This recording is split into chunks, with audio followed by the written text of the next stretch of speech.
Hello, mga kamaster, maraming salamat po sa lahat ng tumatangkilik ng ang tagapagtanggol, Diyos ng Digmaan. Paki-follow and subscribe mga master para sa mga susunod pang mga kabanata. Ang pagbabalik ng Diyos ng Digmaan. Levi Garrison. Ang tagapagtanggol. Kabanata 1576. Casual lang ang sinabi ng isang tao, ngunit nagdulot ito ng bagyo sa gitna ng karamihan. Napuno ng sorpresa ang lahat ng naroon.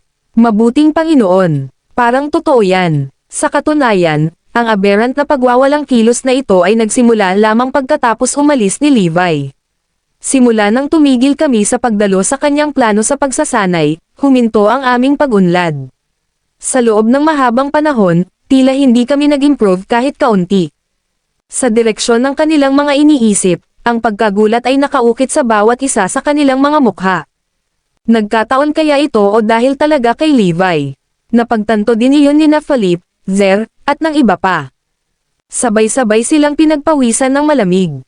Kung iyon talaga ang kaso, talagang nakakatakot. Isang panginginig ang bumalot kay Colin. Sa totoo lang, isa siya sa iilan na naniwala kay Levi. Sa tingin ko ito ay ganap na posible. Mula nang umalis si G. Garrison, ang ating mga alagad ay tumigil sa pag-unlad. Bukod dito, hindi namin maisip ang anumang iba pang mga posibilidad ngayon. Hindi namin siya itinuturing na bahagi ng dahilan, kaya tiyak na ang kanilang pag-unlad ay pasasalamat sa kanya at walang kinalaman sa amin. Sa totoo lang, nadama ni Colin na malamang na ito ang kaso. Sa sandaling bumagsak ang nakakagulat na mga salita niya, ang pagkabigla ay bumalot sa buong silid na parang tidal wave. Natigilan ang bawat tao doon. Sumasang-ayon ako. Naaalala mo pa ba ang pamamaalam ni Mr. Garrison? Pumangalawa ang isa sa mga alagad. Sa gayon, naalala ng lahat na ang pahayag ng paghihiwalay ni Levi ay tila isang sanggunian sa bagay na iyon. Maaari ba talaga iyon? Nagsimulang bumilis ang paghinga ng lahat hanggang sa halos ma-hyperventilate na sila. Imposible yan. Biglang umungol si Philip. Alam ninyong lahat na ang plano ng pagsasanay ni Levi ay larong pambata lamang. Paano magiging epektibo ang isang bagay na napakasimple? Kahit na ang aming mga kahangahangang plano sa pagsasanay ay nabigo sa pagunjok sa pag-unlad, kaya paano magagawa iyon ng paglalaro ng bata? Hindi ba ito katawa-tawa? Pagkasabi noon ni Philip, unti-unting nabaliw ang lahat sa kanyang paraan ng pag-iisip. Totoo iyan. Masyadong basic ang mga bagay na itinuro niya kaya walang katuturan na maghuhusay ang isang tao mula sa mga pagsasanay na iyon. Eksakto. Ang aming pag-unlad ay tiyak na walang kinalaman kay Levi Garrison. Minsang sinigaw ni Zer ang proklamasyong iyon, hindi na ito inisip ng lahat. Kung ganoon, ano sa tingin mo ang problema? Tanong ni Colin. Hindi rin ako sigurado, ngunit tiyak na malalaman ko at malulutas ko ang isyu sa lalong madaling panahon. Nangako si Philip. I really hope you'll step on it, Mr. Jordan. Ang oras ay ang asensya, pagkatapos ng lahat. Galit na udyok ni Darian. Tunay na kritikal ang mga bagay-bagay dahil nakatanggap sila ng agarang abiso mula sa nangungunang brass na ang paglilinang ng mga mandirigma ay dapat gawin pagkatapos ng pagmamadali. 3 araw lang ang ibibigay namin sa iyo, Mr. Jordan. Kung hindi mo malutas ang isyong ito sa loob ng 3 araw, maaari kaming magpalit ng mga instructor, at mawawala ang iyong reward. Nagpatuloy si Darian. Okay. Tiyak na lulutasin ko ang isyong ito sa loob ng 3 araw. Medyo malungkot ang ekspresyon ni Philip habang sinasabi niya iyon. Nang ipagpaliban ang pagpupulong, nagtipon sina Philip at Luther. Maaari mo ba talagang malaman ang problema sa loob ng 3 araw? Nag-aalalang tanong ni Luther. Siyempre hindi. Ang kanilang potensyal ay malamang na umabot sa limitasyon nito. Ang kanilang pag-unlad sa unang yugto ay masyadong mabilis na inakala ng lahat na mayroon silang walang limitasyong potensyal. Iyan ang kaso lalo na para kay Erodia, dahil hiniling nila na linangin natin ang mga mandirigma sa pinakamabilis na bilis. Napabuntong hininga si Philip pagkatapos sabihin iyon. Ngunit mawawala sa atin ang lahat kung hindi natin sila masisiyahan. Saglit na nag-isip si Philip bago pumasok sa kanyang mga mata ang isang malisyosong kislap. Mayroon akong solusyon. Ano ito? May isang espesyal na gamot sa Zarain na ginagamit sa mga kritikal na sandali upang palakasin ang potensyal ng katawan ng tao, na nagpapalakas ng isa. Ngunit ang halaga niyan ay ang pagkaubos ng puwersa ng buhay ng isang tao. Sa madaling salita, ang lakas ay isang trade-off sa buhay. Ang pagbabalik ng Diyos ng Digmaan. Levi Garrison. Ang tagapagtanggol. Kabanata 1577. Kasunod nito, inilabas ni Philip ang gamot. Kung gagamitin ng isang tao ang buong bote dito, ang lakas ng isang tao ay agad na paputok ng 10 ulit. Gayunpaman, ang halaga ay ang kabuoang pagkaubos ng puwersa ng buhay ng isang tao, na magreresulta sa agarang kamatayan. Nang marinig iyon, napabuntong hininga si Luther. Kaya, pinaplano mong gamitin ang gamot na ito upang ang mga disipulo ay umunlad sa maikling panahon at ipakita kay Herodia ang mga resulta. Tanong ni Luther. Oo, tama iyan. Makakamit natin ang ninanais na epekto sa kaunting halaga nito. At sa gayon, masisiyahan si Herodia. Tumanggaw si Philip bilang pagsang-ayon. Talaga, magiging epektibo ito, at masisiyahan din si Herodia. Ngunit ang mga alagad ay masisira. Kahit smidyan lang ang gamit mo, uubusin pa rin sila ng buhay nila. Mawawasak ang buong buhay nila. Bulalas ni Luther. Habang umiinom ng gamot, sila ay bubuti ng malaki at lalakas. Ngunit kapag naipasa na ang droga, mauubos ang kanilang buhay, at linta ang kanilang puwersa sa buhay. Sa oras na iyon, maaaring hindi na sila makaligtas, lalo na't maging walang kapantay na mga mandirigma. Ang malupit na pamamaraang ito ay hindi patas sa kanila. Lubos na naawa si Luther sa mga kabataang mandirigma na may napakaraming talento. Sa totoo lang, talagang bumabagabag sa kanyang konsensya kung masisira sila dahil sa droga. Well, may iba pa ba tayong paraan ngayon? 3 araw lang ang ibinigay nila sa amin, at mawawala sa amin ang lahat kung hindi kami makagawa ng anumang resulta. Tinitigan siya ng masama ni Philip. Hindi nagtagal, natahimik si Luther. Kapag may kinalaman ito sa sarili niyang interes, wala na rin siyang ibang pagpipilian. Paano kung ito ay dumating sa liwanag, kung gayon? Pagdating sa liwanag, nakuha namin ang mga resulta na gusto namin. At saka, bakit kailangan nating maging problema? Sariling problema lang ng mga disipulo. Sa huli, si Luther ay nakumbinsi ni Philip. Kinabukasan, tinipon ni Philip ang lahat at inihayag na nahanap na niya ang pinagmulan ng problema.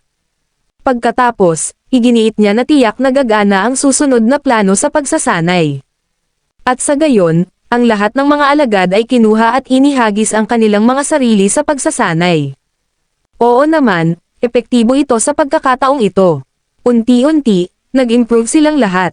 Pagkaraan ng 7 araw, naabot na nila ang progreso ng unang yugto. Bilang karagdagan, nagpatuloy sila sa pagpapabuti sa isang patuloy na lumalagong bilis. Nagalit ang mga disipulo, at ang mga Dragonites ay labis ding natuwa. Pinuri ng lahat si Philip sa kanyang talino. Totoo nga, ang aming pag-unlad ay walang kinalaman kay Levi Garrison. Si Mr. Jourdain ang taong lubos kong hinahangaan. Baka sa mukha ni Zer ang walang pidgel na pananabik.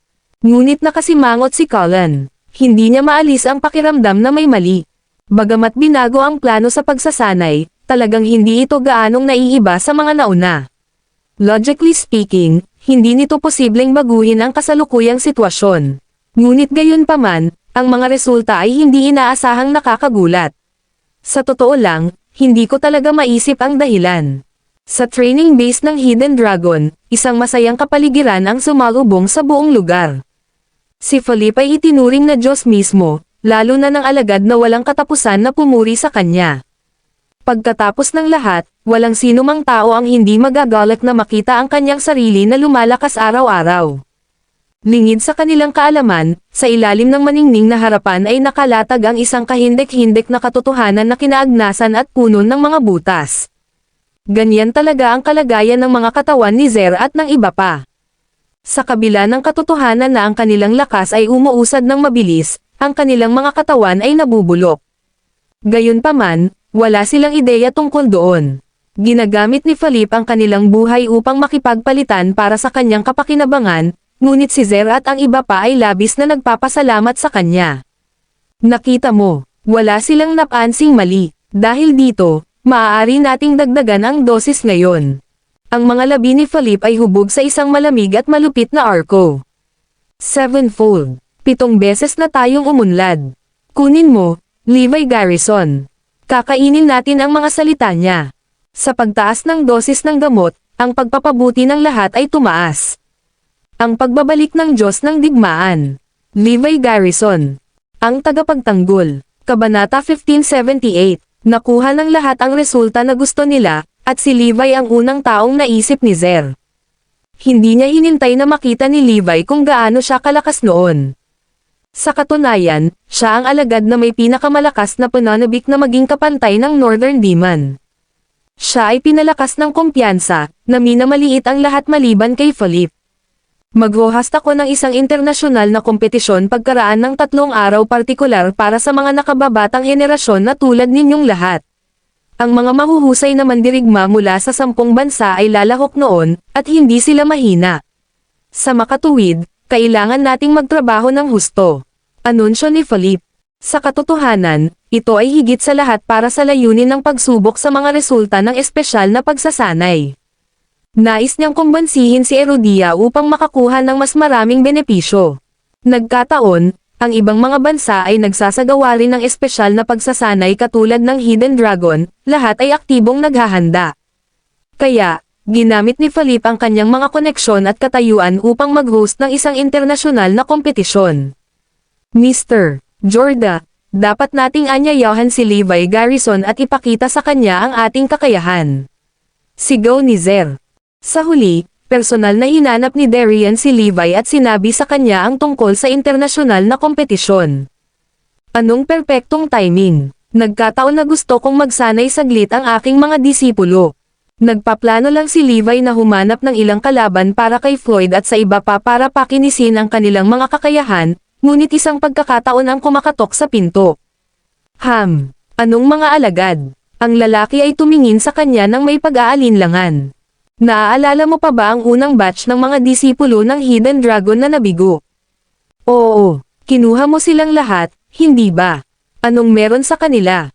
Tsak lang, Levi remarked, naka-recover na sila, and their improvement by leaps and bounds.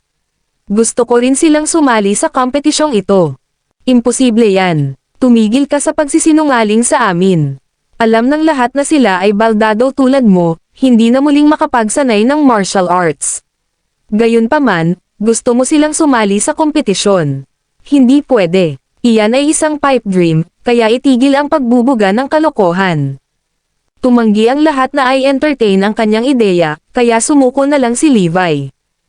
Hindi nagtagal, dumating ang araw ng internasyonal na kompetisyon. Pumunta si Levi sa arena bilang isang manunood. Matindi ang pag-unlad ng kompetisyon, at ang 100 disipulo ng Hidden Dragon ay mabilis na natalo ang mga mandirigma mula sa iba pang 9 na bansa. Kaya naman, lumabas sila bilang kampyon ng internasyonal na kompetisyon na may ganap na tagumpay. Ang kanilang lakas ay napakabigat na ang iba pang 9 na bansa ay lubos na namangha. Para bang nasa ibang level sila sa kabuuan. Samantala, ang mga Dragonites at Erodia ay lubos na nasiyahan sa pagtatanghal na ipinakita ni Zer at ng iba pa. Mataas ang pagsasalita ng lahat tungkol kay Philip at sa 2 pang instructor. Siyempre, pinasalamatan ng mga Dragonites ang kanilang mga maswerteng bituin sa paggawa ng tamang desisyon. Una at higit sa lahat, natuwa sila na hindi nila hinirang si Levi bilang head instructor kundi si Philip. Bukod dito, nagpapasalamat sila sa pagpapaalis sa kanya sa oras bago niya masyadong naapektuhan ang pagsasanay. Si Philip ay tumingin kay Levi ng may pagyayabang, ang kanyang tingin ay kumikinang sa tagumpay. Nakita mo iyon, hindi ba, Levi Garrison? Kung wala ang iyong pakikialam, mas mabilis kaming umunlad. Kami ay walang cap-RS ngayon sa aming mga kapantay. Isa pa, 10 beses na akong napabuti sa panahong ito. Hindi mo inaasahan iyon, di ba? Kaya, ano pa ang dapat mong sabihin? Di ba sabi mo tatayo kami kung wala ka? Pero anong nangyari ngayon? Hindi ka ba nahihiya? Lahat ng paraan ng pang-aabuso ay ibinato sa kanya habang si Zer at ang iba ay pinaputukan siya ng punyal.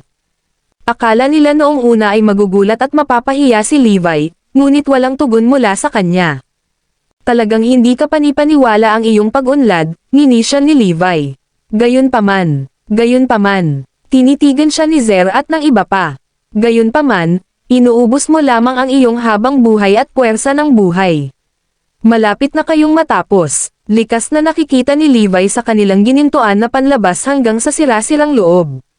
Ha! Nang marinig iyon, nagbago ang ekspresyon ng mukha ni Philip. What the hell? Naunawaan niya ang paggamit ng gamot. Damn it! Ito ay masama. Ang pagbabalik ng Diyos ng Digmaan. Levi Garrison. Ang tagapagtanggol. Kabanata 1579. Itinuon ni Philip ang buong atensyon kay Levi kahit nasa malayo siya. Isang tingin ng uhaw sa dugo ang sumilay sa kanyang mga mata. Walang sino man ang nakapansin nito sa lahat ng oras, ngunit si Levi ang nakapansin. Nang marinig ang sinabi ni Levi kanina, galit na tumingin sa kanya si Zer at ang iba pa. Anong ibig mong sabihin dyan? Sinasabi ko sa iyo na itigil mo kaagad ang pagsasanay, o ikaw ay magdusa, time na payo ni Levi. Kahit na hindi ka mamatay, ikaw ay ganap na may kapansanan. Ang gamot ay kumakain ng kanilang sigla sa madaling salita, ang kanilang habang buhay, sa pamamagitan ng pangalawa. Kahit na ang River Zero Technique, ay hindi makakaligtas sa kanila. Ha? Maaari mo bang ipaliwanag ang iyong sarili ng mas malinaw, Levi? Ano sa lupa ang sinusubukan mong sabihin? Nataranta ang lahat. Sa madaling salita, umiinom ka ng mga gamot na nakakatulong upang mapalakas ang iyong lakas. Ngunit ito ay pansamantala lamang, at ibinibigay mo ang iyong habang buhay bilang kapalit. Nagulat ang mga tao nang magsalita si Levi. Gayunpaman, lihim nilang inakala na siya ay may katuturan, dahil marami ang nakadama na may kakaiba sa buong bagay. Si Colin, na nakatayo sa di kalayuan, ay naramdamang kumirot ang kanyang puso. Naghinala siya sa sitwasyon sa lahat ng ito. Ngayong nabanggit na ito ni Levi, namulat sa kanya ang pagkaunawa. Ganon ba talaga yon? Pawis na pawis ang lalaki habang walang malay na nakatingin kay Philip. Ano ba, Levi? Sinasabi mo na ang droga ay nag-aalis ng ating buhay. Bakit hindi ko man lang maramdaman iyon? Tama, mas kilala natin ang sarili nating katawan. Sinimulang pabulaanan ni Zer at ng ilang iba pa si Levi. Ngumiti lang si Levi. Heto, hayaan mong turuan kita ng paraan para malaman kung may mali sa katawan mo. Oo naman. Parang maniniwala ako sa'yo. Okay, ulitin mo pagkatapos ko. Nang si Levi ay magsisimulang magturo sa mga uwak, galit na galit sina Philip at Luther. Ang lakas ng loob mo, Levi. Nagdududa ba kayo sa aking mga alagad? Anong meron sa kanila? Angal ni Philip. Sumunod naman si Luther. Sinisikap mo bang maghasik ng kaguluhan sa amin? Natitiyak na ngayon ng dalawang lalaki na may alam si Levi, at tumanggi silang hayaan siyang magpatuloy. Sigurado akong pareho kayong alam kung ano ang ginagawa ninyo, sagot ni Levi. Handa ka talagang gawin ang lahat para lang sa sarili mong interes, ha? Seryoso ka bang nagpaplanong sirain ang buhay ng 100 disipulong ito? Sa tingin mo ba walang ibang nakakaalam kung ano ang ginagawa mo? Habang nagsasalita si Levi, mas naging galit na galit sina Philip at Luther. Bakit hindi mo sila tanungin kung paano natin sila sinasanay, kung gayon? Alam ng mga Dragonites ang bawat solong pamamaraan. Bukod dito, silang lahat ay aking mga alagad, bakit ko sila gustong saktan? Ang bitter mo lang kasi tinanggal ka bilang instructor. Hindi mo maaaring pabayaan ang mga bagay. Pagkatapos, nang hindi hinintay ang tugon ni Levi, lumingon si Philip sa karamihan. Maniniwala ka ba sa kanya o sa akin? Siyempre naniniwala kami sa iyo, Mr. Jordan. Saan tayo ngayon kung hindi dahil sa iyo? Si Levi's obviously here just to drive a wedge between us. Hindi kami nahuhulog dito. Agad namang ipinagtanggol ni Zer at ng iba pang mga alagad ang kanilang mga instructor. Walang piniling maniwala kay Levi. Pinatikim sa kanila ni Philip ang tunay na kapangyarihan, kung tutuusin. Lahat sila ay mabilis na umuunlad, walang dahilan para hindi magtiwala kay Philip. Naipakita mo sa amin ang totoong resulta, Mr. Jordan. Pinagkakatiwalaan ka namin. Kahit kailan hindi mo sinaktan ang sinuman. Ang nakikita lang natin ay improvement. Si Darian, ang taong namamahala sa mga Dragonites, ay bumaling kay Levi. Nagkakamali ka sa pagkakataong ito. Hindi mo dapat siniraan ng ganyan si Mr. Jordan. Bilasan mo at humingi ng tawad sa kanya. Ang pagbabalik ng Diyos ng Digmaan. Levi Garrison. Ang tagapagtanggol. Kabanata 1580. Higit sa lahat, si Levi ay walang anumang patunay, samantalang si Philip ay gumawa ng mga nakikitang resulta. Kaya naman, si Erudia at ang mga Dragonites ay may lubos na pagtitiwala kay Philip. Iyon ang dahilan kung bakit ang pagkilos ni Levi sa pagtawag kay Philip ay nakita lamang bilang isang pagtatangka na maghasik ng hindi pagkakaunawaan. Tinitigan ni Levi ang mga tao ng mahigpit. Sige, sa anumang kaso, nag-iwan ako sa iyo ng babala. Kung gusto mong magpatuloy sa pagsasanay, ibagay mo ang iyong sarili. Wala kang iba kundi isang ingrate, Levi. Ngumisi si Zer. Hindi pinansin ni Levi, tumalikod at umalis. Sina Philip at Luther ay nagpalitan ng tingin, ang kanilang mga mata ay puno ng layuning pumatay. Mukhang may natuklasan si Levi. Sa kasong iyon, ang aming pinakamahusay na pagpipilian ay upang mapupuksa siya. Ang mga patay lang ang mananatiling tahimik. Samantala, nanatili ang tingin ni Colin sa dalawang lalaki. Sa kabila ng pagiging isa sa tatlong instructor, hindi siya nagkaroon ng malaking pakiramdam ng pakikilahok dahil palagi siyang iniiwan ni Philip at Luther sa kanilang mga plano. Tiyak na may nangyayari. Kailangan kong malaman kung ano ang nangyayari. Ipinagpatuloy ni Levi ang pang-aasar kay Floyd at sa iba pa. Ang pangalawang batch ng mga disipulo ng Hidden Dragon ay kasalukuyang mas malakas kaysa sa inyong lahat. Malayo pa ang mararating mo. Sa totoo lang, walang halaga ang grupo ni Zer kumpara kay Floyd. Ang dalawang grupo ay nasa ganap na magkaibang antas. Sa katunayan, ang grupo ni Zer ay hindi tugma para kay Floyd kahit na nakainom na sila ng espesyal na gamot. Gayunpaman, sadyang sinabi ni Levi sa kanyang mga alagad ang eksaktong kabaligtaran, para lamang itulak sila ng husto. Patuloy na magtrabaho ng husto at masindak ang buong mundo. Habang ang mga kabataan ay mahigpit na nakakuyom ang kanilang mga kamao, si Levi ay nakatingin sa kanila ng may pag-asa. Ipinagpatuloy ni Philip at Luther ang pagsasanay sa kanilang mga alagad sa sandaling bumalik sila sa kanilang training base. Nagsimulang obserbahan ni Colin ang dalawang instructor, ang huli ay ganap na walang kamalayan. Ano ang dapat nating gawin ngayong may natuklasan si Levi? Si Luther ay halatang balisa. Bakit hindi natin itigil ito? Hindi ko kayang makitang nasasayang ang mga batang ito. At saka, Erudian ka, kaya mo ba talagang panoorin ang sarili mong mga tao na mamatay ng ganoon? Nako, napangiti na lang si Philip. Ako pa rin ang pusong zarain, sa totoo lang. Bumalik lang ako sa pagiging Erudian dahil binigyan nila ako ng magagandang benepisyo. I don't give a d** man about this Erudian kids dying. Anyway, ipagpatuloy natin ang plano, ngunit kailangan nating bawasan ang dosis ng gamot. Ayaw naming ibigay ang sarili namin. Nag-aapoy sa galit, nagpatuloy ang lalaki, nag-aalala ako na baka sirain ni Levi ang mga bagay-bagay. Kumuha ka ng taong pumatay sa kanya. Sige, bahala na. Hindi na mabubuhay si Levi para makita ang isa pang araw. Hindi nila alam na narinig ni Colin ang bawat salita ng kanilang pag-uusap. May mali talaga. Bumalot ang galit kay Colin. Sisirain nila ang lahat ng mga disipulong ito para sa kanilang sariling kapakanan. Mali lang ito, at papatayin pa nila si Levi. Kailangan ko silang pigilan.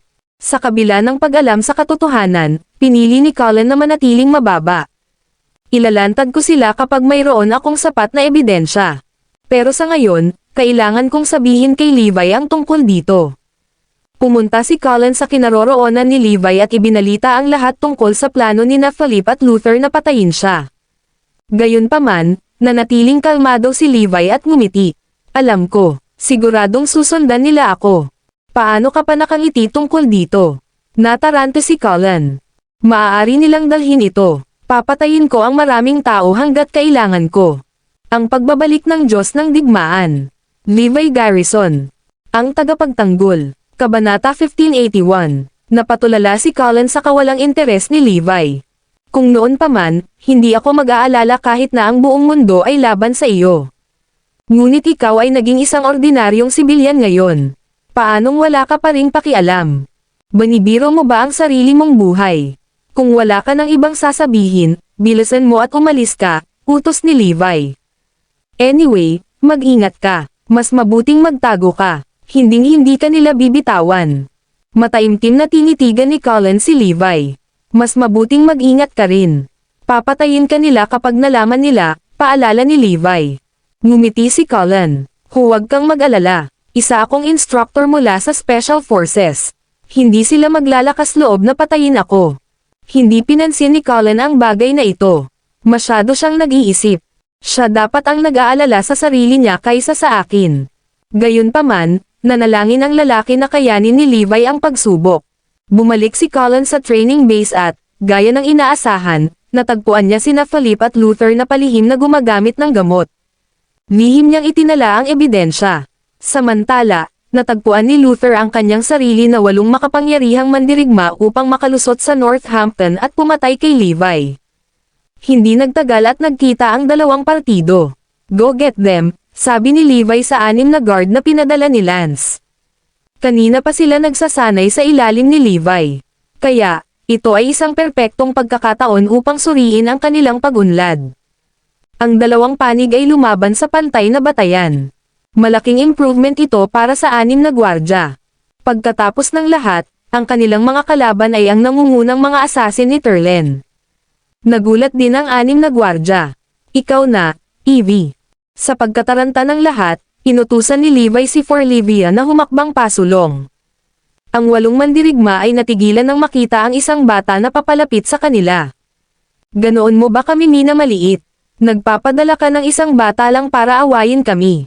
Ito ay puro insulto. Mga ad ng pub future. Papatayin ko siya. Isa sa 8 mamamatay tao ay agad na sinugod patungo sa Forlivia.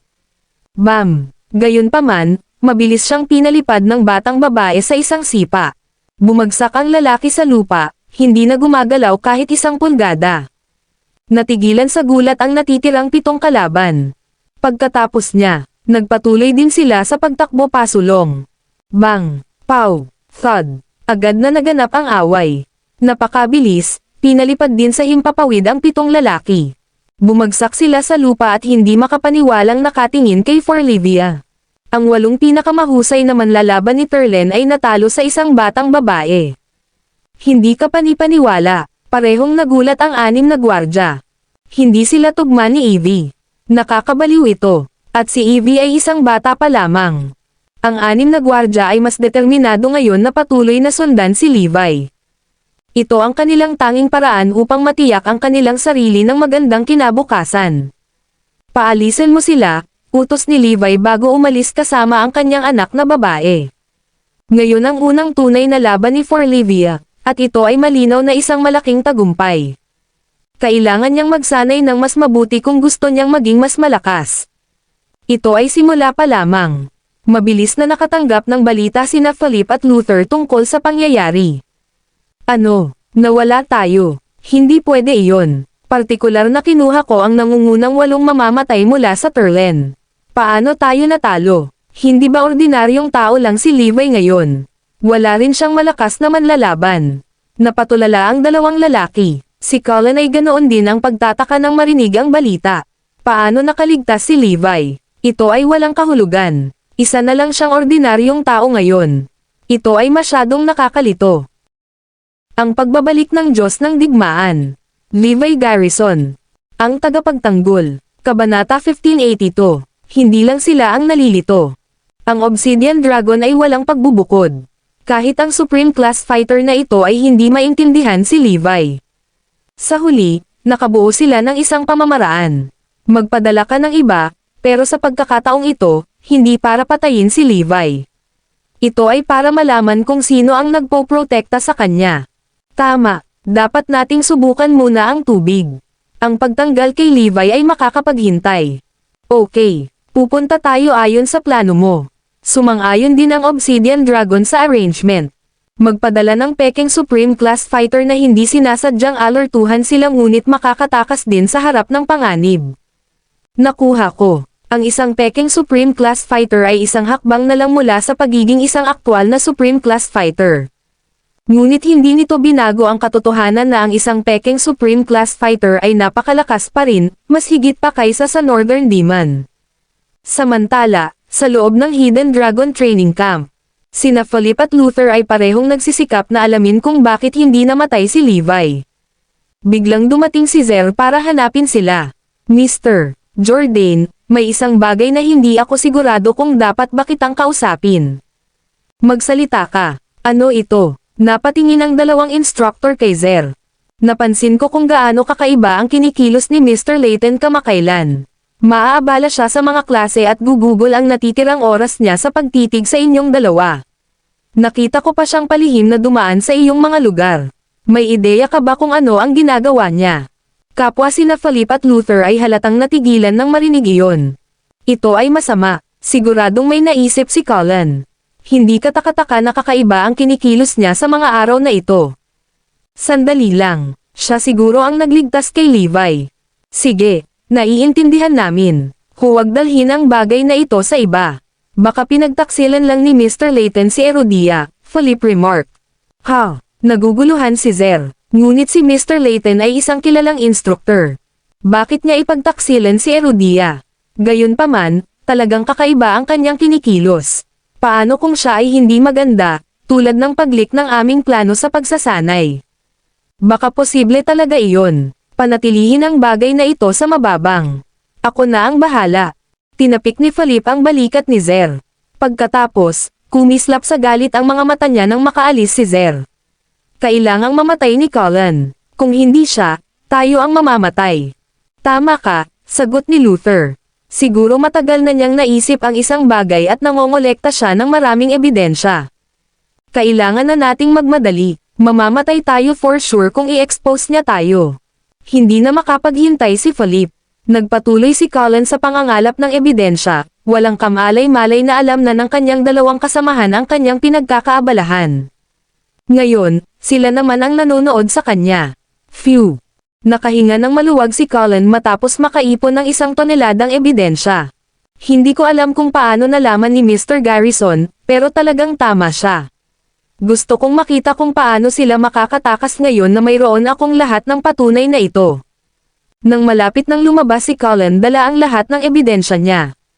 Rumble, rumble. Biglang nagsara ang main entrance. Ay hindi. Ako ay natuklasan. Hanggang sa ating lupain. Siguradong may lakas ka ng loob, Colin. Hindi nagtagal, nagpakita sina Philip at Luther. Pinandilatan sila ni Colin, kumikinang ang mga mata. Mga walang hiya kayong aso. How dare you hurt Erodia's talents for your own gains? Nasa akin lahat ng ebidensyang kailangan ko. Aminin mo ang iyong mga kasalanan, at baka isipin kong palayain ka. Napangiti si Philip. Walang makakaalam basta manahimik ka. Hindi na makakapag-usap ang mga patay. Ang pagbabalik ng Diyos ng Digmaan. Levi Garrison. Ang tagapagtanggol. Kabanata 1583. Tama iyan. Hanggat mamamatay ka, walang makakaalam ng ating munting sikreto. Isang nakakalokong ngiti ang nabuo sa mukha ni Luther. Agad na naramdaman ni Colin ang malakas na hangarin sa pagpatay na nagmumula sa dalawa. Nagdilim ang kanyang tingin. Naglakas loob ka bang pumatay ng Dragonite? Hindi mo ba alam ang kahihinatnan? Natural na tumanggi si Colin na maniwala na maglalakas loob silang kitilin ang kanyang buhay. Pero paano kung isa kang taksil na nagbenta kay Erodia? Lahat ay matutuwa na makita kang mamatay, hindi ba? Biglang tumawa si Philip. Ikaw, parang may napagtanto, naging malungkot ang ekspresyon ni Colin.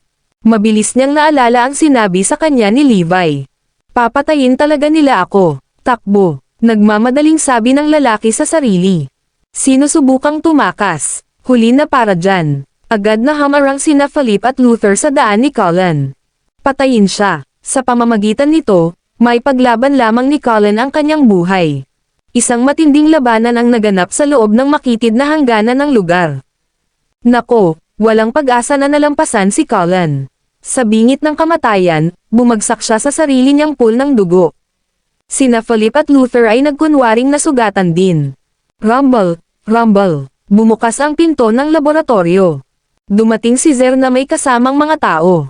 Nagdududa lang ako noong una, ngunit hindi ko akalain na ipagkakanulo mo talaga si Erodia sa pamamagitan ng pagnanakaw ng impormasyon mula sa lab, Mr. Layton.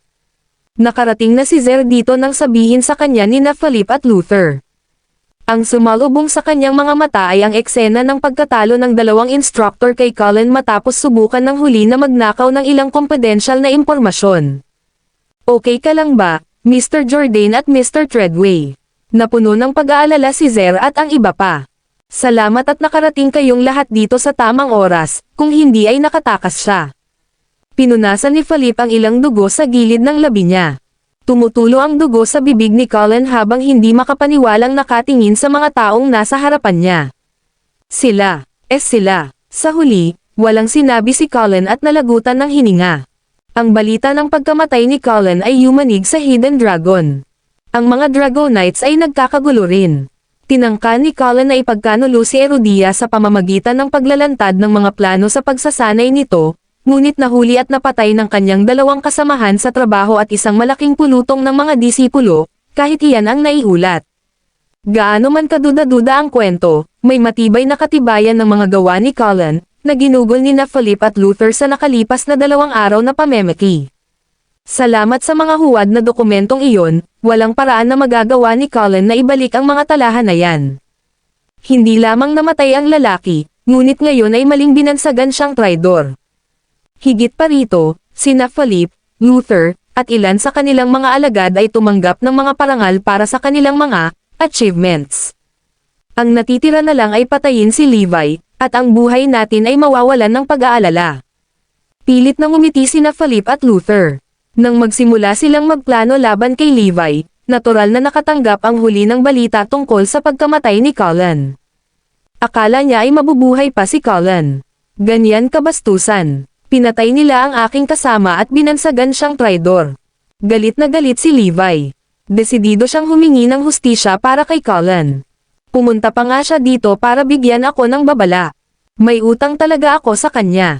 Hindi ko gustong makialam, ngunit iniwan mo ako ng walang pagpipilian. Ako mismo ang maghihiganti sa kanya. Dahil doon, mabilis na tinungo ni Levi ang Hidden Dragon Training Camp. Ang kanyang pagdating ay nagulat sa lahat. Anong ginagawa mo dito? Maraming disipulo ang tumitig sa kanya. Kung sino man ang pumatay kay Cullen, lumabas ka na dito. Umungol si Levi, nagpapadala ng panginginig sa buong training base. Nagmamadaling lumabas ang lahat sa takot. Ang pagbabalik ng Diyos ng Digmaan. Levi Garrison, ang tagapagtanggol. Kabanata 1584. Galit na galit ang lahat nang makita si Levi. Anong ginagawa mo dito, Levi? Narito ako upang makita ang mamamatay tao, malamig na tugon ni Levi. Anong mamamatay tao? Ito ay isang training base, para sa kapakanan ng Diyos. Umalis ka na dito at itigil mo na ang paggawa ng eksena. Sigaw ni Darian. Hindi ba niya tayo mabibigyan ng God *man break? Siya ay nagdudulot ng gulo mula nang mawalan siya ng kanyang posisyon bilang isang instructor. Heto na naman siya sinusubukang pukawin ang She*T up sa training base namin. Nandito ako para sa B***starred na pumatay kay Cullen. Tanong ni Levi. Sinaman ng tingin ni Damian si Levi. Ito ay kalokohan. Si Cullen ay isang taksil na nahuli na naglalabas ng mga lihim ni Erudia. Nakuha niya ang nararapat sa kanya at masentensyahan na siya ng kamatayan. Bakit mo tinatawag na mamamatay tao ang sino mang pumatay sa kanya? Nawawala na ang lalaking ito. Tama, bulong ni Zer at ng iba pang mga disipulo. Nakita namin mismo ni Cullen ang pagtataksil sa bansa. Marami ring ebidensya. Dapat siya ay pinatay sa unang lugar. Mas maganda si Erudia na walang cancer na katulad niya. Nandito ka ba para manggulo lang, Levi? Sa wakas ay nagsalita si Philip. Tama sila. Nakagawa ng malubhang krimen si Cullen. Matagal na nating napagtanto na hindi mabilang na beses niyang ipinagkanulo si Erudia at ibinebenta ang mga lihim ng bansa. Mayroon kaming marami ebidensya para patunayan iyon. Walang paraan na malilinis mo ang kanyang pangalan. O talagang kasabwat kanya. Ginawa niya ang lahat para suruan si Levi. Nagkatinginan sina Philip at Luther at nagsmirk. Noong una ay may gusto silang gawin tungkol kay Levi, ngunit sa halip ay dumating sa kanila ang huli. Kasabwat, napatingin ang lahat kay Levi na nagtataka. Mga walang hiya kayong masasamang loob. Kayo ang pumatay kay Cullen. Sinaman ng tingin ni Levi ang dalawang lalaki. Oo, tama iyan. Ginawa namin. Ngunit siya ay isang taksil, at ginawa namin ang dapat niyang gawin. Walang mali doon, di ba? Sagot ni Philip. Oo, tama ang ginawa mo, Mr. Jordan. Nasa iyo ang suporta ng mga Dragonite at ng buong bansa. Hindi ka naman nagkamali. Ginawa mo ng maayos ang trabaho mo. Sa harap ng konkretong ebidensya, pinili ng mga Dragonite na maniwala kina Philip at Luther. Umiling sa frustration si Levi bago tumingin sa langit.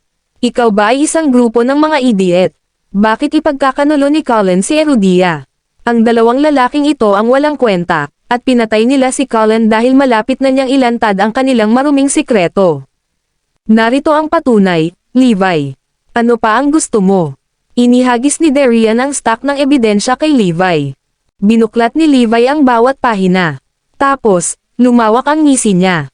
Napakahusay nilang ginawa ang lahat ng ebidensya na ito. Hindi mo kailanman makikita ang anumang mga butas. At tiyak na naalis na nila ang lahat ng iniipon ni Colin sa lahat ng oras na ito. Walang paraan upang linisin ang pangalan ni Colin kailanman. Itinuro ng ebidensya si Colin bilang isang taksil, samantalang sina Philip at Luther ay mga bayani. Ngumiti si Levi pagkatapos niyang tingnan ang mga dokumento. Well, ano pa ang dapat mong sabihin? Hihilingin mo pa ba ang mamamatay tao? Tanong ng karamihan. Sa batas, totoo na hindi ako makakahanap ng hustisya para kay Colin. Nang marinig iyon, napangiti ang lahat. Lalo na nagwagi sina Philip at Luther.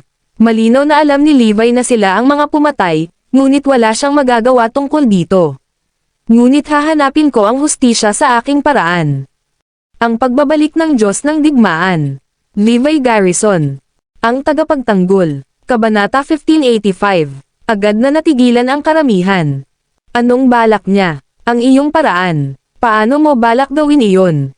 Nagtatakang nakatingin ang mga ito sa kanya. Papatayin ko kayong dalawa, sagot ni Levi, na nakatitig kay Philip at Luther. Nakakatakot ang itsura ng lalaki, na parang kagapang lang palabas ng impyerno. Ang ilang mga salita lamang ng tugon ay sapat na upang magpadala ng mga alon ng kakilakilabot sa loob ng kanyang mga kalaban. Natigilan ang lahat sa gulat. Ayon sa batas, matatanggap sana ni Colin ang parusang kamatayan sa alinmang paraan. Sa makatuwid, sina Philip at Luther ay pinuri bilang mga huwaran na ginawa kung ano ang kinakailangan. Wala silang ginawang mali. Higit pa rito, ang ebidensya na kanilang ginawa laban kay Colin ay sadyang hindi masasagot, kahit na malaman ng isa na ang lahat ay mali, at na sina Philip at Luther ang tunay na may kasalanan. Walang ibang pagpipilian. Pinaniniwalaan ng batas na si Colin ang kriminal. Walang sino man ang makakabawi sa kawalang katarungan. Kahit hindi si Levi. Ang pakiramdam ng kawalan ng kakayahan at pagkabalisa ng walang magawa ay lubos na nakakasakit sa puso. Ang isa ay maaari lamang magtaghoy sa kawalan ng katarungan ng mundo. Mapapanood lamang ang tunay na salarin ng ngumiti habang ang kaawa-awang kaluluwa ni Colin ay umiiyak sa kawalan ng pag-asa. Nako, walang choice. Ang mga tunay na salarin ay naisakatuparan ang kanilang plano ng walang kamali-mali. Maraming miyembro ng Dragonites ang matalik na kaibigan ni Colin. Tiyak, maaari nilang maramdaman ang isang bagay, hindi ba? Ngunit wala rin silang pagpipilian. Walang anuman na nagtuturo kina Philip at Luther bilang mga kriminal.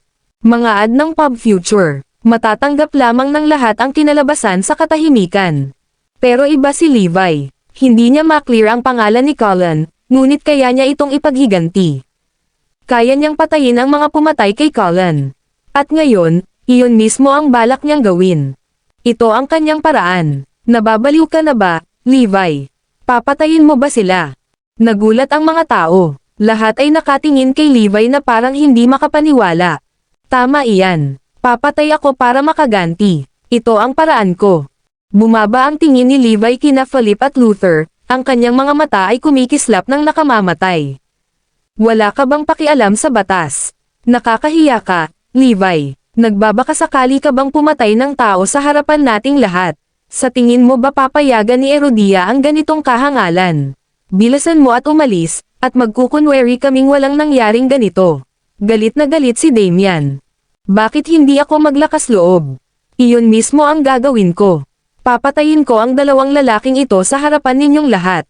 Nanatiling matatag ang tingin ni Levi, at malinaw na hindi siya nagbibiro. Nagsimulang magpanik ang mga taong namamahala sa training base.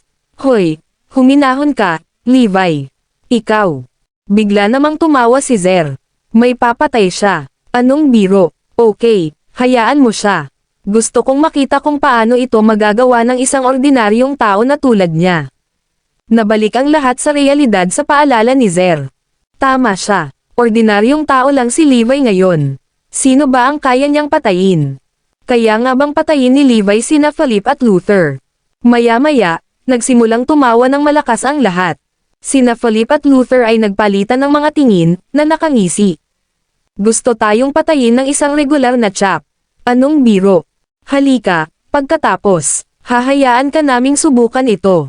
May nagpasa sa kanya ng talam. Hiramin ko ito. Kinuha ni Levi ang isang punyal mula sa isa sa mga alagad bago dahan-daang naglakad palapit kina Philip at Luther. Tumigil ka hanggat kaya mo, Levi. Hindi magiging pareho ang mga bagay kapag may ginawa ka. May sumigaw. Gayunpaman, mabilis na pumunta si Levi sa harap ng dalawang lalaki. Pagkatapos, sa isang kislap ng talam, ginawa niya ang kanyang pag-atake. Swoosh! Swoosh! Ang pagbabalik ng Diyos ng digmaan. Levi Garrison, ang tagapagtanggol, Kabanata 1586. Walang nag-asam ng ganoong kahihinatnan. Sinampal talaga ni Levi ang dalawang lalaki gamit ang talam.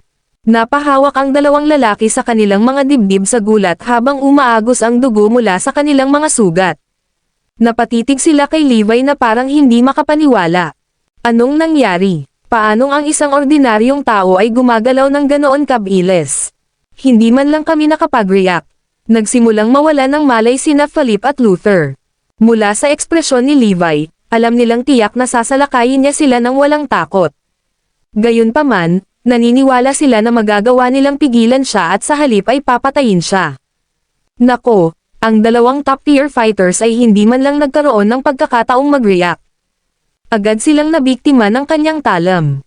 Sa nalalapit nilang kamatayan lamang nila napagtanto na si Levi ay hindi ordinaryong tao.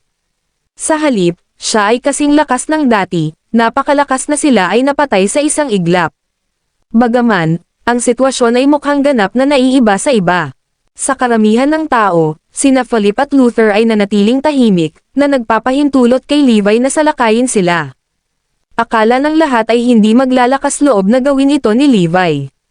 Gayunpaman, ginawa niya, at dahil sa hindi nila kahandaan ay nagawa silang ibagsak ni Levi. Kung walang hustisya, I'll kill my way through. Kahit na ipinagbabawal ng batas, gagawin ko pa rin. Kahit hindi mo ako payagan, gagawin ko. Isang mata para sa isang mata, ngipin sa ngipin. Sa mismong sandaling iyon, si Levi ay parang isang Grim Reaper na dumating upang putulin ang huling ugnayan ng isang kaluluwa sa buhay. Kung sino man ang nangahas na manggulo sa kanya ay magbabayad ng mahal. Mga ad ng Pub Future, hindi lamang siya papatay, ngunit gagawin niya ito sa harap ng lahat. Iyon ay tunay na kabastusan. Napatulala ang lahat. Paano magkakaroon ng ganoong kapangyarihan ang isang ordinaryong tao? Ang isang sulyap mula sa lalaki ay sapat na upang mahawakan ang puso ng lahat ng tao sa eksena. Thud, thud. Ang mga manonood ay bumalik sa realidad pagkatapos lamang na bumagsak sa lupa sina Philip at Luther. Mr. Jordan, Mr. Treadway, agad namang sumugod si Zer at ilang iba pa. Sa kasamaang palad, ang mga hiwa ay napakalalim na walang paraan upang mabuhay ang dalawang lalaki. Levi, how dare you? Na F*** sick ka ngayon. Tapos na ang buhay mo ngayong nagawa mo na. Magbabayad din ang buong pamilya mo. Pinandilatan ng mga alagad si Levi. Galit ka, Levi. Umungol si Darian. Nag-iisang pinatay mo ang dalawa sa mga bayani ni Erudia at nabigo ang plano ng Hidden Dragon. Pinatay mo ang pag-asa at kinabukasan ng bansa. Ang plano ng Hidden Dragon ay halos nasira ngayong patay na sina Philip at Luther. Hindi sila dapat patayin ni Levi. Kagagaling mo lang sa mga Dragonites, Levi. Hinahamon mo ang kapangyarihan ni Erudia. Alam mong nakagawa ka lang ng krimen. Talagang kakalabanin mo si Erudia. Pinandilatan siya ng mga tao. Hindi, kailanman ay hindi ko gustong suwayan si Erudia. Lahat ng ginagawa ko ay para sa bansa. Ginawa ko lang ang tama gamit ang sarili kong pamamaraan, sagot ni Levi. Tapos, sumigaw siya, I've avenged you, Cullen. Huwag ka nang mag-alala sa isang bagay. With that, nagsimula na siyang maglakad palayo. Mga kaibigan ko, Hahayaan ba natin siyang umalis ng ganun-ganun lang? Sigaw ni Zer. Hindi. Pinatay niya ang mga instructor namin. Hindi siya makakaalis. Ang mga tao ay sumugod kay Levi na namumulang mga mata. Agad naman siyang pinalibutan ng mga ito. Pagbabayaran niya ang kanyang mga kasalanan. Nilapitan ni Zer at ng iba pang mga alagad si Levi. Umalis ka na sa daraanan ko, babala ni Levi, kumikinang ang mga mata. Kung hindi mo gagawin, sisiguraduhin kong walang sino man sa inyo ang aalis ng buhay sa lugar na ito. Ang pagbabalik ng Diyos ng Digmaan. Levi Garrison. Ang tagapagtanggol. Kabanata 1587. Desidido si Zer at ang iba pang mga alagad na ipaghiganti ang kanilang mga nahulog na instructor. Galit na napatingin kay Levi ang lahat. Na-overestimated mo ang iyong sarili, sabi ni Levi. Para sa kanya, sila ay walang iba kundi maliliit na langgam na maaari niyang durugan sa isang dulo lamang ng kanyang daliri. Ang tensyon sa hangin ay umabot na sa pinakamataas, nang biglang. Tumigil ka, sigaw ni Darian. Hayaan mo siya. Ang insidente ay lumaki ng higit sa kanyang kaya. Kaya, maaari lamang niyang iulat ito sa mga miyembro ng konseho ng Dragonite mamaya. Hanggang noon, pinayagang makalakad si Levi ng malaya. Tumanggi si Zer, pero pinatay niya si Mr. Jordan. Papalayain ba natin siya? Hindi ko hahayaang mangyari iyon. Ang ibang mga alagad ay patuloy na pinipigilan si Levi. Huwag mo siyang hayaang umalis. Hayaan mo siya. Ito ay isang utos. Sigaw ulit ni Darian sa kanila. Wala silang choice kundi panoorin si Levi na paalis. Gayunpaman, kailangan kitang purihin sa pag-iisa mong sinira ang plano ng Hidden Dragon, komento ni Darian na may mga ngiping nagngangalit nang makalabas si Levi sa training base. Napakaraming pagsisikap ang ginugol ni Erudia sa pagbuo ng plano, para lamang masira ito sa mga kamay ni Levi. Pero ngumiti lang si Levi. Sinong may sabi na sira? Bibigyan ko kayo ng mas kapansin-pansing batch ng mga bata. Ang grupo ni Floyd ay mas malakas kaysa kay Zer. Sa katunayan, sila ang mga kahalili ni Levi, dahil mahusay ang ginawa ng lalaki sa paghagupit sa kanila sa hugis. Bukod dito, sa pamamagitan ng pagtigil sa plano, nailigtas niya ang buhay ni Zer at ng iba pang 99 na disipulo. Inalis na rin niya ang cancer na pinangalan ng Philip at Luther. Ikaw, maghintay ka lang. Pagbabayaran mo ang ginawa mo. Ang daming naghiyawan sa sobrang inis. Dahil doon, natigil ang plano ng Hidden Dragon. Mabilis na iniulat ni Darian ang pangyayari. Samantala, biglang gumuhit ang mga labi ni Levi sa kanyang pagbabalik. Napagtanto niya na isang napakalakas na manlalaban ang lihim na sumusunod sa kanya, magmula sa training base ng Hidden Dragon. Malakas siya. Malakas talaga siya. Mas malakas pa sa Northern Demon. Siya na siguro ang pinakamakapangyarihang manlalaban na nakilala ko. Kung noon pa, malamang mapatay si Levi. Ngunit salamat sa mahiwagang master na iyon, siya ay muling isinilang. Hinayaan ni Levi ang manlalaban na sundan siya. Bumalik siya sa training base na itinakda niya sa Northampton at nakita niyang seryosong nagsasanay ang grupo ni Floyd, ang 6 na gwardya, at Forlivia. Ang lahat ng tao, na nasa mataas na espiritu, ay agad na tumigil sa kanilang ginagawa at binati kaagad si Levi nang makita siya. Natigilan sa gulat ang Peking Supreme Class Fighter. Siya ay nagsasanay ng maraming mandirigma. Ang mga brats na ito ay malinaw na mas malakas kaysa sa mga nakabalik sa Hidden Dragon. At may batang ito, gifted siya. Hindi ka makakahanap ng isang taong kasing lakas ng sino man sa kanila dito pabalik sa Hidden Dragon. Wow! Siguradong maraming sikreto ang lalaking ito. Nagiging trabaho na ako. Mukhang naka-jackpot lang ako. Napatingin si Levi sa mga tao. Nagse-set up ako ng totoong laban para sa inyo ngayon. Ang iyong kalaban ay magiging isang matigas, napakatigas na ikaw ay magiging desperado, ngunit kailangan mo siyang patayin gamit ang iyong sariling lakas. Kung hindi siya mamamatay, ikaw. Wala akong gagawin para tulungan ka, kahit mamatay ka pa. Si Floyd at ang iba ay mukhang magkasalungat. Gayunpaman, nag-aalab sila sa pagnanasa. Gusto naming mabuhay. Mananalo tayo. Umungol si Floyd. Maya-maya'y nagsisigawan na rin ang iba. Sige, let's begin, deklara ni Levi. Tapos, bigla siyang lumingon sa ibang direksyon. Hoy, buddy, kanina mo pa ako sinusundan, hindi ba? Lumabas ka na. Ang pagbabalik ng Diyos ng Digmaan. Levi Garrison. Ang tagapagtanggol. Kabanata 1588. Nagulat ang Peking Supreme Class Fighter. Damn it. Mas maaga akong namataan. Nako, hindi ordinaryong tao si Levi. Itinago niya ang lahat sa dilim. Unti-unti, lumayo siya sa anino. Isang malademonyong ngiti ang sumilay sa mukha ni Levi. Pinili niyang huwag ilantad ang taong ito sa lugar, para lamang bigyan si Floyd at ang iba pa ng pagsubok sa buhay at kamatayan. Ang 100 disipulong ito ay may sapat na kapangyarihan, ngunit hindi pa sila nakasama sa buhay at kamatayang labanan. Gagaling lamang sila pagkatapos ng laban na ito, na itinuturing na kanilang huling pagsusulit bago ang graduation. Hindi tulad ng karaniwang pagsusulit sa papel, itinaya ni Floyd at ng mga disipulo ang kanilang buhay para kumuha ng pagsusulit, dahil napakalakas ng kanilang kalaban. Sa wakas, natama ng Peking Supreme Class Fighter na ginagamit nila siya bilang isang pagsasanay. Sinusubukan ba akong ibaba ni Levi sa mga walang kwentang ito? Mangarap ka. Ako ay isa ng Peking Supreme Class Fighter. I'm unstoppable unless a Supreme Class Fighter shows up, mayabang niyang sigaw. Nagulat si Floyd at ang iba pa, dahil hindi pa nila narinig ang tungkol sa mga Supreme Class Fighters. Masasabi ng lahat na ang lalaking ito ay mas malakas kaysa sa Northern Demon. Nagkaroon lamang ng isang maliit na pagkakataon ng paghila sa pamamagitan ng ito buhay. Ang kapangyarihan ng kalaban na ito ay hindi pa nagagawa. Kung gusto mong mabuhay, kailangan mong patayin siya. Good luck.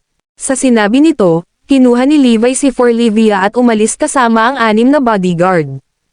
Boom, boom, boom. Nilock pa niya ang training base, kaya walang makatakas dito. Tanging ang mga nakaligtas dito ang papayagang umalis sa lugar na ito. Ang labanan ay tumagal ng kalahating araw. Kahit na ang mga pader ng halwang metal sa base ng pagsasanay ay may ngipin. Bakas ng labanan ang makikita sa buong lugar. Nakakabingi ang tunog ng labanan, na para bang walang mabilang na mga pagsabog na patuloy na pinalalabas. Masasabi ng sino mang nakarinig nito kung gaano katindi at karahasan ang labanang ito. Makalipas ang mahabang sandali, bumagsak ang hindi komportableng katahimikan. Noon lang bumalik si Levi sa training base. Boom! Sa ikalawang pagbukas ng pinto ng halwang metal, isang masangsang na amoy ang bumalot sa kanyang sentido. Umagos ang pulang dugo sa pintuan. Sa training base, wala ni isa sa kanila ang nanatiling nakatayo. Sila ay nakahiga, umaakyat, o nakalupasay sa sahig. Bawat isa sa kanila ay basang-basa sa dugo, mukhang gusot at wasak. Ang ilan ay nasa bingit ng kamatayan, kumikibot ng hindi mapigilan. Sa mga disipulo, natagpuan ni Levi ang Peking Supreme Class Fighter, na nalagutan ng hininga. Pinapagod siya ng daang alagad hanggang sa mamatay. Gayunpaman, ang bawat isa sa kanila ay buhay pa, bagaman sila ay kritikal na nasugatan. Nagawa talaga ng mga alagad na talunin ang Peking Supreme Class Fighter nang hindi nawalan ng buhay. Walang makapag-isip ng kanilang pinagdaanan. Sa katunayan, si Floyd at ang iba pa ay nabugbog ng husto. Salamat sa kanilang hindi matitinag na resolusyon na manalo sa labanan na nagawa nilang manatiling buhay. Higit pa rito, ito ay dahil sa kanilang tacit understanding at teamwork. Sa puntong ito, itinuring nila ang isa't isa bilang magkapatid, na nagtitiwala na ang kanilang mga kasamahan sa koponan ay nasa kanilang mga likuran. Desidido silang mabuhay o mamatay ng magkasama, tumangging sumuko kan inuman. Dahil doon, nalampasan nila ang pagsubok at tinapos ang Peking Supreme Class Fighter. Magaling. Hindi mo ako binaygo. Tinanguan ni Levi ang kanyang ulo na may kasiyahan. Pagkatapos lamang ng labanang ito magkakaroon ng matinding pag-unlad ang mga kabataang ito. Kapag umalis sila sa lugar na ito, magiging self-reliant sila. Ang kagustuhan ng Dragonites at Erudia na sanayin ang 3 Crown Kings ay darating. Totoo sa lalong madaling panahon. Gayunpaman, ito ay simula lamang ng aking malaimpyernong pagsasanay. I bet Obsidian Dragon never expected na ang Peking Supreme Class Fighter na pinadala niya ay papatayin ng mga disipulo ko habang may practice. Matapos alagaan si Floyd at ang mga disipulo, lumapit ang pinuno ng Hidden Dragon at ang kanyang mga subordinate upang hatulan si Levi. Ang pagbabalik ng Diyos ng Digmaan. Levi Garrison. Ang tagapagtanggol. Kabanata 1589. Pagkatapos ng lahat, si Levi ay pumutok ng mga bagay ng hindi katimbang. Maaari nilang parusahan siya kahit na gusto nila. Nandito ka ba para gantimpalaan ako? Tanong ni Levi. Ikaw, napakatigas ng ulo. Ang tanong niya na ikinagalit nila. Nakapatay si Levi ng mga tao at sinira ang Hidden Dragon. Ang lakas ng loob niyang humingi ng gantimpala. Wala na ba siya sa isip niya? Alam ba niya ang ginagawa niya? Natigilan si Levi sa sagot nila. Nakagawa ako ng malaking pabor kay Erudia. Hindi lang nila ako gagantimpalaan, ngunit sinisisi nila ako ng walang dahilan. Galit kami. Sa totoo lang, nagdulot ka ng napakalaking problema. Sa katunayan, sinisira mo ang kapalaran at kinabukasan ni Erudia. Binaril siya ng mga lalaki ng mga punyal. Sasabihin ko ito ng isang beses pa. Pinatay ko ang masasamang tao para iligtas si Erudia. Gayunpaman, pinutol nila siya sa kalagitnaan ng pangungusap. Cut the nonsense. Hindi kami narito para makinig sa iyong mga dahilan. Nakapatay ka ng mga tao, at dapat kang parusahan sa iyong mga maling gawain. Sige. Titingnan ko kung paano mo ako parurusahan, nakangusong sabi ni Levi. Ayon sa mga patakaran, ikaw ay lubos na mapapahamak. Gayunpaman, isinasaalang-alang ang iyong mga nakaraang kontribusyon sa Erudia. Nagpasya kaming bigyan ka ng pangalawang pagkakataon. Kung aaminin mo ang iyong kasalanan sa publiko at humingi ng paumanhin, hindi ka namin papanagutin sa bagay na ito. Umangat ang gilid ng labi ni Levi. Paano kung hindi ko gawin? Kung hindi, mahahatulan ka ng habang buhay na pagkakulong. Bibigyan ka namin ng 3 araw para pag-isipan ang mga bagay-bagay. Hanggat humihingi ka ng paumanhin, hindi na namin itutuloy ang bagay na ito. Sana itigil mo na ang pagiging bullhead mo. Sa hindi inaasahang pagkakataon, napabitaw si Levi ng ngiti. Ha, ayos lang. Pangalawang beses na ba ito? Noon, naniwala ka sa ilang hamak at ikinulong mo ako, hinihingi mo akong mahulog. Naduraj talaga ang puso ko. Sa pagkakataong ito, ginawa mo itong muli, humihiling sa akin na sisihin. Ha, ito ay eksaktong pareho sa huling pagkakataon. Isang malungkot na ngiti ang lumitaw sa mukha ni Levi. Ang kanyang mga salita ay naguguluhan sa lahat ng naruroon. Tama siya, pero that time, 4 na basilisk ang nagsinungaling. Gayunpaman, pinatay ni Levi ang mga tao sa pagkakataong ito. At saka, nasira niya ang Hidden Dragon. Levi, hindi totoo yan. May proof ka ba? Tanong ng karamihan.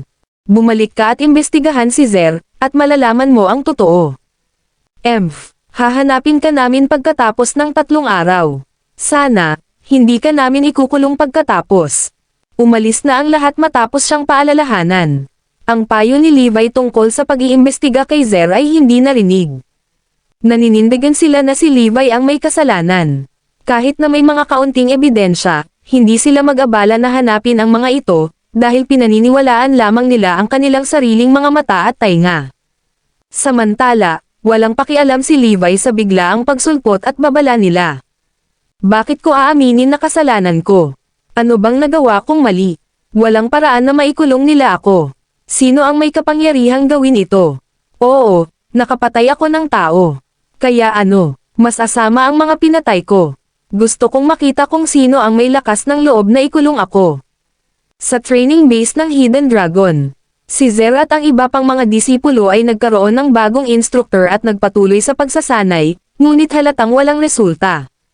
Ang sitwasyon ay mga poste bukod sa oras na sina Philip at Luther ay nasa paligid. Sa galit, bawat isa sa kanila ay nagnanais na mapatay nila si Levi ngayon din. Hindi ba masyadong magaan ang parusa niya? Makakaalis siya sa paghingilang ng tawad. Hindi iyon makatarungan. Inis na protesta ni Zer at ng iba pa. Sa sandaling iyon, may nangyaring hindi inaasahan. Out of the blue, nawala ang kulay sa mukha ni Zer habang ang lalaki ay pawis na pawis. Nanghihina na siya, malapit na siyang bumagsak. Ang iba ay nakaranas din ng parehong mga sintomas. Ang mga side effect ng gamot ni Philip ay nagsimula na. Ang pagbabalik ng Diyos ng Digmaan. Levi Garrison. Ang tagapagtanggol. Kabanata 1590. Ano ang nangyayari? Ramdam ni Zer ang matinding pagbabagong nangyayari sa kanyang katawan. Ang aking katawan ay tumatanda sa isang nakababahala na bilis.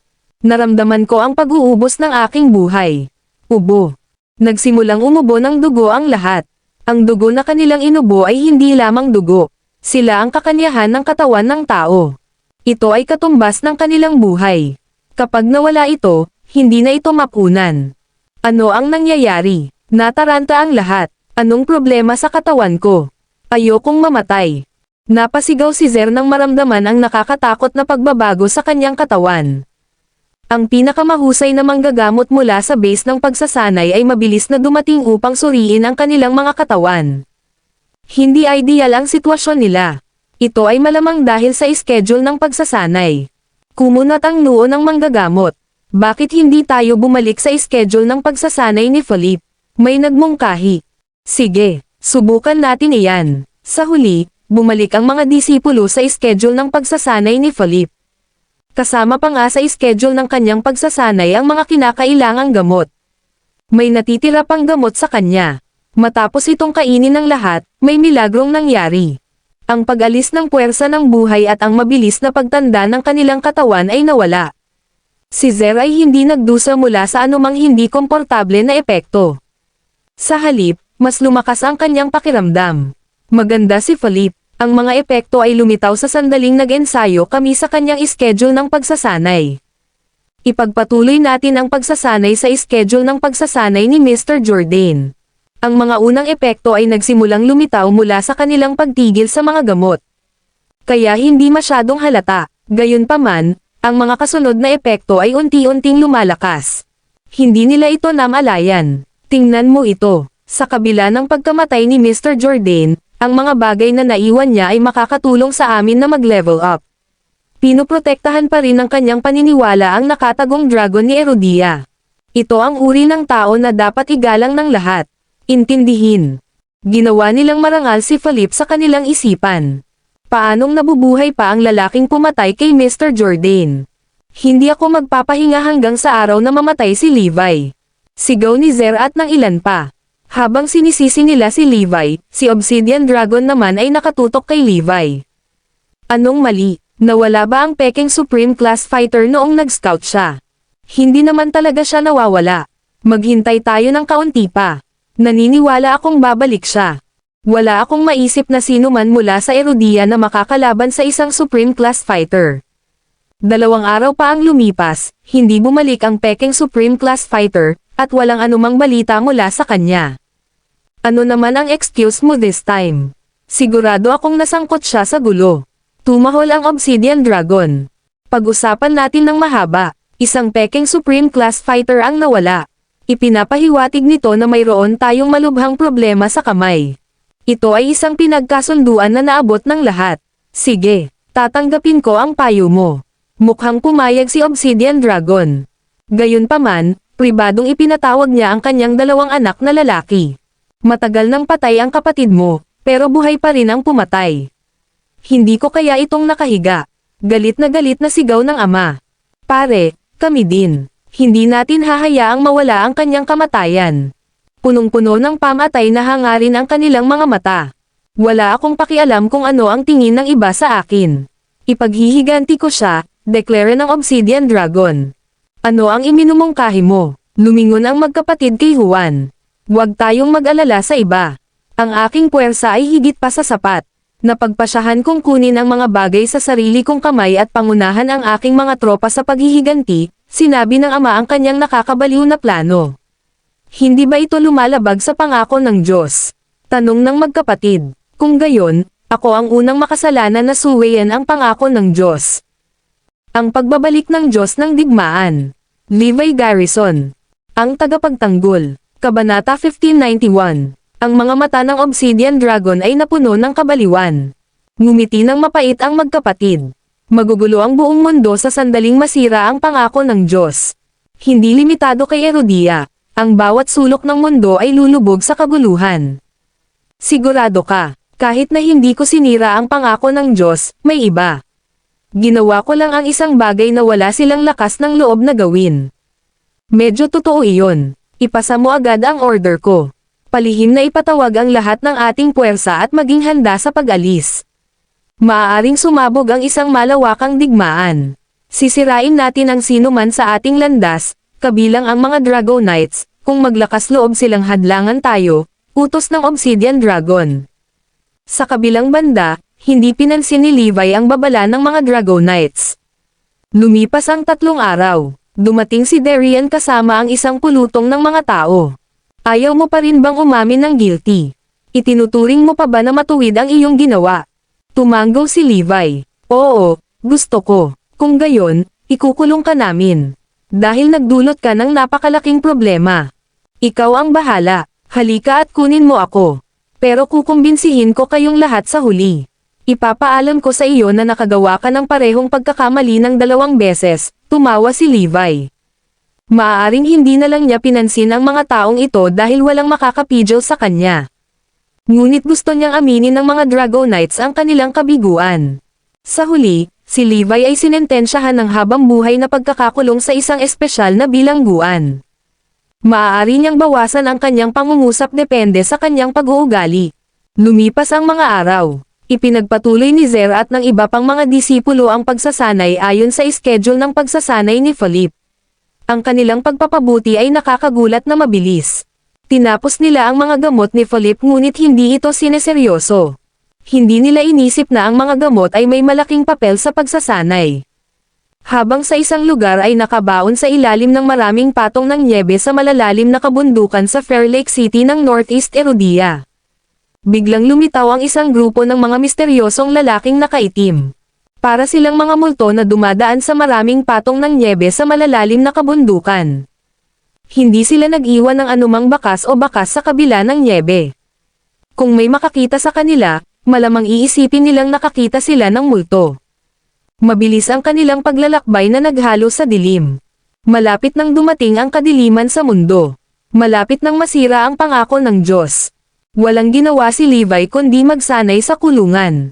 Maraming bagay ang itinuro sa kanya ng matanda. Hindi niya maabsorb ang lahat ng iyon sa loob ng maikling panahon. Sa palagay ko ang utak sa likod ng Kuro Dragon ay malapit nang magbunyag ng kanyang sarili. Hinulaan ni Levi ang hitsura ng Obsidian Dragon. Masamang balita, ayon sa 7th Dragon Squad, nakita nila ang isang grupo ng mga misteryosong lalaki malapit sa Fair Lake City. Ang 7th Dragon Squad ay nagtanong kung dapat nilang pigilan ang grupo. Dumating ang balita sa training base ng Oakland City Dragonites. Tigilan mo sila, kailangan natin silang pigilan. Suriin ang lahat ng kanilang pagkakakilanlan. Sakupin silang lahat kung kinakailangan ng sitwasyon. Magpadala ka agad ng mas maraming lalaki para ay backup ang 7th Dragon Squad. Di nagtagal, nagtipon ang hukbo sa isang landas sa timog ng lungsod ng Fair Lake. May 80,000 sa kanila ang ipinadala lamang upang pigilan ang mahiwagang grupo. Ang misteryosong grupo ay mga tauhan ni Obsidian Dragon. Sinadya nilang mag-iwan ng ilang bakas upang masubaybayan at hayagang magtungo sa timog. Na para bang nagpapalam sa mundo ng kanilang pagdating. Hindi nagtagal, nakaharap nila ang 80,000 hukbo. Bawal kang dumaan dito. Bumaba na kayong lahat. Susuriin namin ang lahat. Pinilit sila ng 80,000 hukbo. Tumayo ka kung ayaw mong mamatay. Ang mga tauhan ng Obsidian Dragon ay mas mahigpit. At kaya nagsimula ang isang malawakang digmaan. Lahat ng 80,000 hukbo ay naduraj. Nagpakita ang mga Supreme Class Fighters. Nagulat ang buong Erudia. Nagulat ang buong mundo. Ang pagbabalik ng Diyos ng Digmaan. Levi Garrison, ang tagapagtanggol. Kabanata 1592. Nagkagulo ang buong mundo. Ang pangako ng mga Diyos ay nasira. Ang pangako ng mga Diyos ay nasira. Maaari na nating ipakita ang ating sarili ngayon. Binalot ng kadiliman ang buong mundo. Si Erudia ay nahaharap sa isang hindi inaasahang digmaan. Ang pinakamataas na klase ng mga mandirigma ay lumitaw lahat. Matagal na silang nawala. O, masasabi ng isa, nagbalik ang mga kataas-taasang mandirigman ng klase na nabura sa mga talaan. Ang mga Supreme Class Fighters ay umiral na noon pa man. Gayunpaman, ang lahat ng kanilang impormasyon at sabi-sabi ay nabura. Ito ay magiging blanko sa tuwing may mag-iimbestiga. 99.9% ng populasyon ay hindi alam ang tungkol dito. Kahit na ang mga Dragonites ay walang kamalayan, kung hindi ipinakita ang classified file dati. Tama kami. Nakabalik na lahat ang mga Supreme Class Fighters. Namutla ang mukha ng lahat sa balita, at lahat sila ay pinagpapawisan ng bala. Sa kabila ng 3,000 lamang, hindi sila dapat maliitin. Ang lakas ng pakikipaglaban ng 3,000 ito ay hindi sa daigdig. Kahit na ang 300,000 hukbo ay hindi maaaring mapabagsak sila. Ang pinakamataas na mga mandirigman ng klase ay lumitaw, kaya ang mga numero ay walang kabuluhan. Maliban kung tipunin namin silang lahat at pasabugan silang lahat gamit ang isang sandatang nuclear. Ngunit magiging mahirap iyon dahil hindi lang sila tatayo at magiging target para sa iyo. Ang buong Dragonites ay nabalot ng katahimikan. Nabalitaan ko lang na sinira nila ang pangako ng Diyos. The entire world had plunged into chaos, sabi ng isang miyembro ng konseho. Ano ang pangako ng Diyos? Nabalot ng kalituhan ang lahat. Hindi pa sigurado. Nag-iimbestiga pa kami. Sa palagay ko ito ay isang pangako na paghigpitin ang pinakamataas na uri ng mga mandirigma. Nagawa mo bang tingnan kung saan patungo ang misteryosong grupong iyon? Tuloy-tuloy sila sa pagtungo sa timog. Sa kasalukuyan, malapit na sila sa North at Southampton. Sa training base ng Northampton Hidden Dragon, nagsasanay pa rin si Zer at iba pang mga disipulo. Iyon ang unang araw pagkatapos nilang ihinto ang pag-inom ng mga gamot ni Philip. Hindi sila nakakaramdam ng anumang kakulangan sa ginhawa. Sa sandaling iyon, ang tunog ng kulog ay tumama sa kalangitan ng base ng pagsasanay. Atake ng kalaban. Pag-atake ng kalaban. Nagpatunog ang alarma ng training base. Ang lahat sa base ng pagsasanay ay agarang nagtipon. Malungkot silang nakatingin sa harapan. Biglang bumungad sa kanila ang nakakatakot na aura. Pinilit sila nito na parang isang bundok ang nasa ibabaw nila. Napakatindi ng pressure kaya nahihirapan silang huminga. Ito ay parang isang eksena ng pagtatapos ng mundo. Sa ilalim ng napakalaking pressure, ang katawan ni Zer at ng iba pang mga disipulo ay nagsimulang sumailalim sa ilang mga pagbabago. Ang mga epekto mula sa mga gamot ay nagsimulang magkabisa. Itinulak ito sa ibabaw ng napakalawak na presyon. 1, 2, 3, ilang daan, ilang libo. Nang dumating ang Obsidian Dragon kasama ang kanyang grupo, ang buong Hidden Dragon Training Base ay nalubog sa katahimikan. Anong uri ng pag-iral ito? Anong ginagawa nila dito? Isa-isa silang umubo o samuka ng dugo, at isa-isa silang bumagsak sa lupa. Sa oras na iyon, nagsimulang mag-react ang mga katawan ni Zer at ng iba pang mga disipulo. Masyadong malakas ang side effects. Ang bawat isa sa kanila ay umubo ng dugo at napakahina para makatayo. Ang kanilang mga organo ay lumiliit at nabigo sa mabilis na bilis. Maging ang kanilang hitsura ay tumanda ng malaki. Ang kanilang mga puwersa sa buhay ay nauubos. Pakiramdam ni Zer ay para siyang nasa katawan ng 100 taong gulang na lalaki. Ayoko nito. Itigil mo na ito. Ang mga disipulo ay nawala sa kanilang isip sa pagkabaliw. Napangisi lang si Obsidian Dragon sa nakita. Ito ang mga Dragonites. Kusa silang umiinom ng droga, inuubos ang kanilang puwersa sa buhay kapalit ng pag-level up. Mukhang nagkaroon ng epekto ang mga side effects. Walang sino man sa mga narito ang maaaring mabuhay. Ang mga salita ng Obsidian Dragon ay nagpaalala sa lahat kay Levi. Ang pagbabalik ng Diyos ng Digmaan. Levi Garrison. Ang tagapagtanggol. Kabanata 1593. May nabanggit na katulad noon si Levi. Ngunit lahat ay hindi gustong maniwala. Katotohanan kaya ito? Umiling ang Obsidian Dragon. Kaya ang mga Dragonites ay gumamit ng isang malilim na paraan upang magsanay. No, I should say there's something wrong with your brains. Ang ganitong uri ng gamot ay ginagamit lamang upang mag-level up sa panahon ng malapit na kamatayan. Bakit mo ito isinasama sa iyong pang-araw-araw na pagsasanay? Lahat ng mga alagad dito ay mamamatay. Walang maliligtas. Eksakto. Pakiramdam ang kalagayan ng iyong katawan. Ang iyong mga puwersa sa buhay ay kumukupas. Inubo mo ang kakanyahan ng iyong katawan. Ito ay isang indikasyon ng pag-ikli ng iyong habang buhay bilang presyo. Nagsabi rin ng totoo ang iba. Ano? Nagulat ang lahat, lalo na si Zer at ang iba pang mga alagad. Naalala nila ang nakaraang insidente nang tumigil sila sa pag-inom ng droga. Talaga, maaari nilang kumpirmahin kung ano ang sinabi ng Obsidian Dragon na totoo. Sino ang napupuot sa mga Dragonites para gumamit sila ng ganitong karumal-dumal na panlilinlang para saktan sila? Tanong niya. Hindi maaaring si Colin iyon. Hindi rin maaaring si Levi iyon. Si Philip na lang ang natira. Sa wakas ay napagtanto ng lahat ang katotohanan. Mula sa simula, ang pagpapabuti ng mga alagad ay walang kinalaman kay Philip. Ito ay dahil dumalo sila sa espesyal ngunit pangunahing pagsasanay ni Levi. Pagkatapos noon, si Philip ay lihim na gumamit ng mga gamot na ipagpapalit ang habang buhay ng isang tao upang ay level up ang pagganap ng alagad upang masiguro ang kanyang posisyon at benepisyo. Niloko ni Philip ang lahat. Ibinalik ni Levi ang isyo sa internasyonal na kompetisyon. Nais pa niyang turuan ang lahat ng paraan para subukan ito. Nako, walang nakinig. Naisip nila na gusto niyang mag-udyok sa pagitan nila ni Philip. Ngunit sa simula pa lang ay nakita na niya ito. Nang mapansin ni Colin na may mali, patuloy siyang naghahanap ng ebidensya. Gayunpaman, kinulit siya ni Philip para sa pagnanakaw ng mga lihim ng estado at pagtataksil sa kanyang bansa. Pagkatapos, pinatay siya. Dahil sa matinding pagsisisi sa kanyang ginawa, muling samuka ng dugo si Zer. Ngayong naisip niya ito, hindi nagkamali si Levi. Ang kanyang pagpatay kay Philip ay naghiganti sa pagkamatay ni Colin at nawasak ang isang kaaway ni Erudia. Sa kasamaang palad, lahat ay nabulag. Akala nilang lahat ay mali si Levi. Inihagis nila siya sa bilangguan at sinentensyahan ng habang buhay na pagkakakulong. Napagtanto na nila iyon ngayon. May kasalanan na naman ang mga Dragonites. Pakiramdam ni Zer at ng grupo ng mga disipulo ay sasabog na ang kanilang mga ulo. Sa lahat ng ito, utang nila ito kay Levi na tumulong sa kanila na umunlad at pagkatapos ay ilang beses na pinahinto si Philip at iniligtas sila. Gayunpaman, hindi nila pinahahalagahan ang kanyang mga aksyon. Sa halip ay gusto nilang patayin siya. Hindi nagtagal, si Zer at ang iba ay patuloy na umubo ng dugo.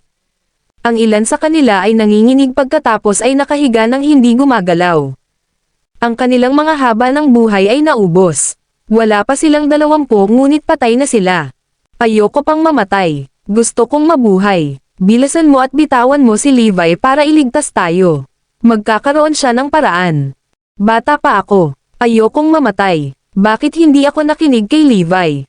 Bakit? Bakit? Isa pang spray ng dugo at ang tao ay hindi gumagalaw sa lupa. Ang eksaktong eksena ay nangyayari sa mahigit 100 disipulo. Isa-isa silang namatay. Natigilan ang taong namamahala sa training base at ang mga disipulo. Huli na para maalala nila si Levi ngayon. Umaasa silang mailigtas sila ni Levi sa pamamagitan ng pagsigaw para sa kanya. Ngunit nakalimutan nila na ikinulong nila siya sa bilangguan.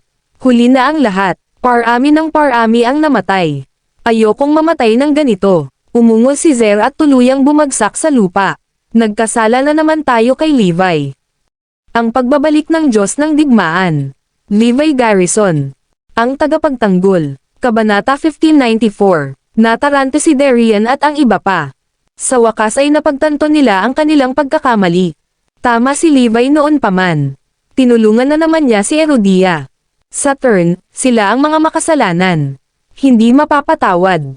Natutunan nila ang isang masakit na aral na si Levi ay nagkakahalaga ng kanilang pagtitiwala.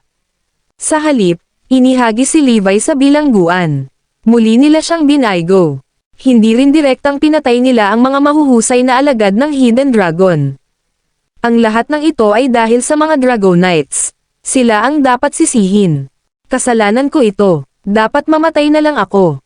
Nagpasya si Darian na iuntog ang ulo sa dingding. Ngunit pinigilan siya ng isang nakakatakot na malakas na puwersa. Makakapaghintay yan. Sabihin mo muna sa akin, nasaan si Levi? Tanong ni Obsidian Dragon. Lahat ng nasa training base ay nataranta. Sino ka? Bakit mo hinahanap si Levi? Nakatuon ang lahat sa Obsidian Dragon. Sa sandaling iyon, nakatanggap sila ng balita mula sa punong tanggapan ng Dragonites. Namulat ang realisasyon sa lahat. Kaya ito ang mahiwagang grupo na tumalo sa 80,000 hukbo. Dumating sila sa Northampton para hanapin si Levi. Narito kami upang patayin siya, deklara ng Obsidian Dragon. Ano? Nataranta si Darian sa kanyang deklarasyon. Ang mahiwagang grupong ito na binubuo ng mga Supreme Class Fighters at nagdudulot ng kabuluhan sa buong mundo, ay narito upang patayin si Levi. Sa pagkakaalam ko, walang ginawang masama si Levi sa iyo, kaya bakit mo siya gustong patayin? Curious na tanong ni Darian. To tell you the truth, ang anak ko ang pinuno ng Avengers. At si Levi ang pumatay sa kanya, pag-amin ng Obsidian Dragon. Ano, sa wakas ay naunawaan na ng lahat. Gayunpaman, pinatay ni Levi si Kuro Dragon para kay Erudia. Balita ko na huli mo si Levi, nasaan siya? Sabihin mo sa akin. Or else, papatayin ko kayong lahat dito, deklara ng Obsidian Dragon. Nagpalitan ng tingin si Darian sa iba. Iisa ang intensyon ng lahat. Si Levi ay nagsasakripisyo sa buong buhay niya para kay Erudia. Napakarami niyang nagawa. Ngayon na siya ay isang karaniwang tao, siya ay mamamatay kapag nakilala niya ang grupong ito. Kailangan nilang protektahan siya para makabawi sa kanilang mga pagkakamali. Huwag mo nang isipin iyon. Hindi namin sasabihin sa iyo kung nasaan si Levi. Paprotektahan siya ng buong Erudia at Dragonites. Huwag mong isipin na mapapatay mo siya. Bumalik ka sa pinanggalingan mo. Nang marinig ang lahat ng iyon, tumawa lang si Obsidian Dragon. Nais ng mga Dragonites na pigilan tayo. Lahat kayo ay tanga. Kung ang mga Dragonites ay nangahas na pigilan kami, sisirain ka namin. Sila ay mayabang at hindi isinasaalang-alang ang sinuman dahil mayroon silang tiwala. Papatayin ko kayong lahat dito kung hindi ninyo sasabihin sa akin kung nasaan si Levi, pagbabanta ni Juan. Huwag mo nang isipin iyon. Ipaalam ka agad sa ibang mga Dragonites na protektahan si Levi hanggang sa kanilang kamatayan. Kahit na siya ay karaniwang tao, siya ang kaluluwa ni Erudia. Inihanda ng isip ni Darian ang kanyang sarili na mamatay sa labanan. Patayin sila, utos ng Obsidian Dragon. Hindi nagtagal, bumagsak ang buong training base. Masamang balita, inatake ng misteryosong grupo ang Hidden Dragon at winasak ang lahat. Hindi namin malinaw ang kanilang susunod na target. Ang mga Dragonites ay nalubog sa kaguluhan. Alam nilang ang kalaban nila ay may suporta ng mga Supreme Class Fighters. Marahil higit sa isa din. Ngunit wala silang magawa tungkol dito. Tigilan mo sila. Kailangan natin silang pigilan kahit anong mangyari. Protektahan si Levi. Ang magagawa lang ng mga Dragonites ay maglagay ng walang pag-asa na labanan para pigilan sila. Samantala, nahanap na namin siya. Nakulong si Levi sa number 1 sa South. Agad na umalis ang mga puwersa ni Juan. Ang pagbabalik ng Diyos ng Digmaan. Levi Garrison, ang tagapagtanggol. Kabanata 1595. Sa sandaling nakuha ng mga Dragonites ang balita. Agad silang nagutos, ilikas ka agad si Levi. Protektahan ang kanyang kaligtasan. Marami siyang nagawa para kay Erudia. Pagkatapos, utusan ng Nine Lords na pamunuan ang kanilang hukbo sa number 1 prison ng South. Doon nakakulong si Levi. Walang katapusang kadiliman. Habang buhay na pagkakakulong. Sa sandaling iyon, apurahang pinangunahan ng ward ang isang grupo ng mga tao sa kanyang kulungan. Levi, kailangan mo nang umalis. May panganib na paparating. Natigilan si Levi. Anong nangyari? Nagpadala ang mga Dragonites ng utos para sa amin na lumikas at protektahan ang iyong kaligtasan ng buong lakas namin. Mayroong isang napakalakas na puwersa para patayin ka. Ang mga Dragonites ay nagpadala ng 80,000 hukbo upang pigilan sila, ngunit walang kabuluhan. Ipinaliwanag ng warden ang lahat kay Levi. Nakarating ka na rin sa wakas. Naningkit ang mga mata ni Levi. Levi, kailangan mong lumikas ka agad. Inayos ko na ang paglikas mo, udyok ng warden. Umiling si Levi. Hindi ako aalis. Hihintayin ko sila dito. Nawala ka na ba sa isip mo? Isa ka lang commoner. Paano mo sila lalabanan? Sila ay mga Supreme Class Fighters.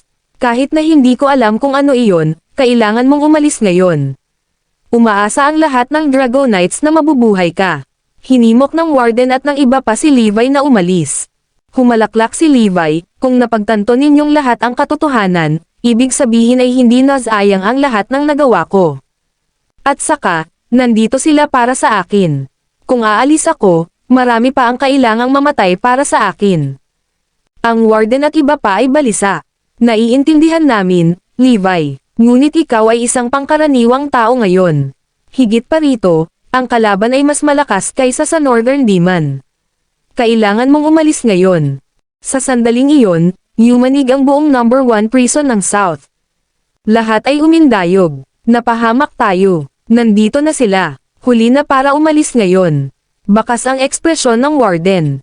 Sa labas ng kulungan, isang grupo ng 3,000 hukbong nakaitim ang dumating at pinalibutan ang bilangguan. Mabilis na isinara ng kulungan ang kanilang tarangkahan at itinaas ang mga pader, umaasang mapipigilan ang kaaway.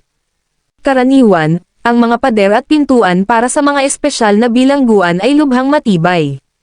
Kahit na ang mga missile ay hindi nagawang sabog ang mga ito. Kaya walang pagkakataon na makapasok ang mga panlabas na partido. Levi, please be rest assured.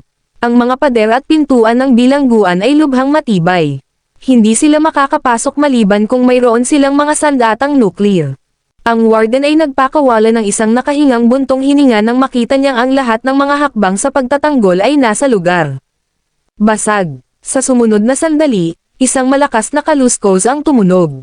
Ang mga tarangkahan at pader ng bilangguan ay sapilitang sinira.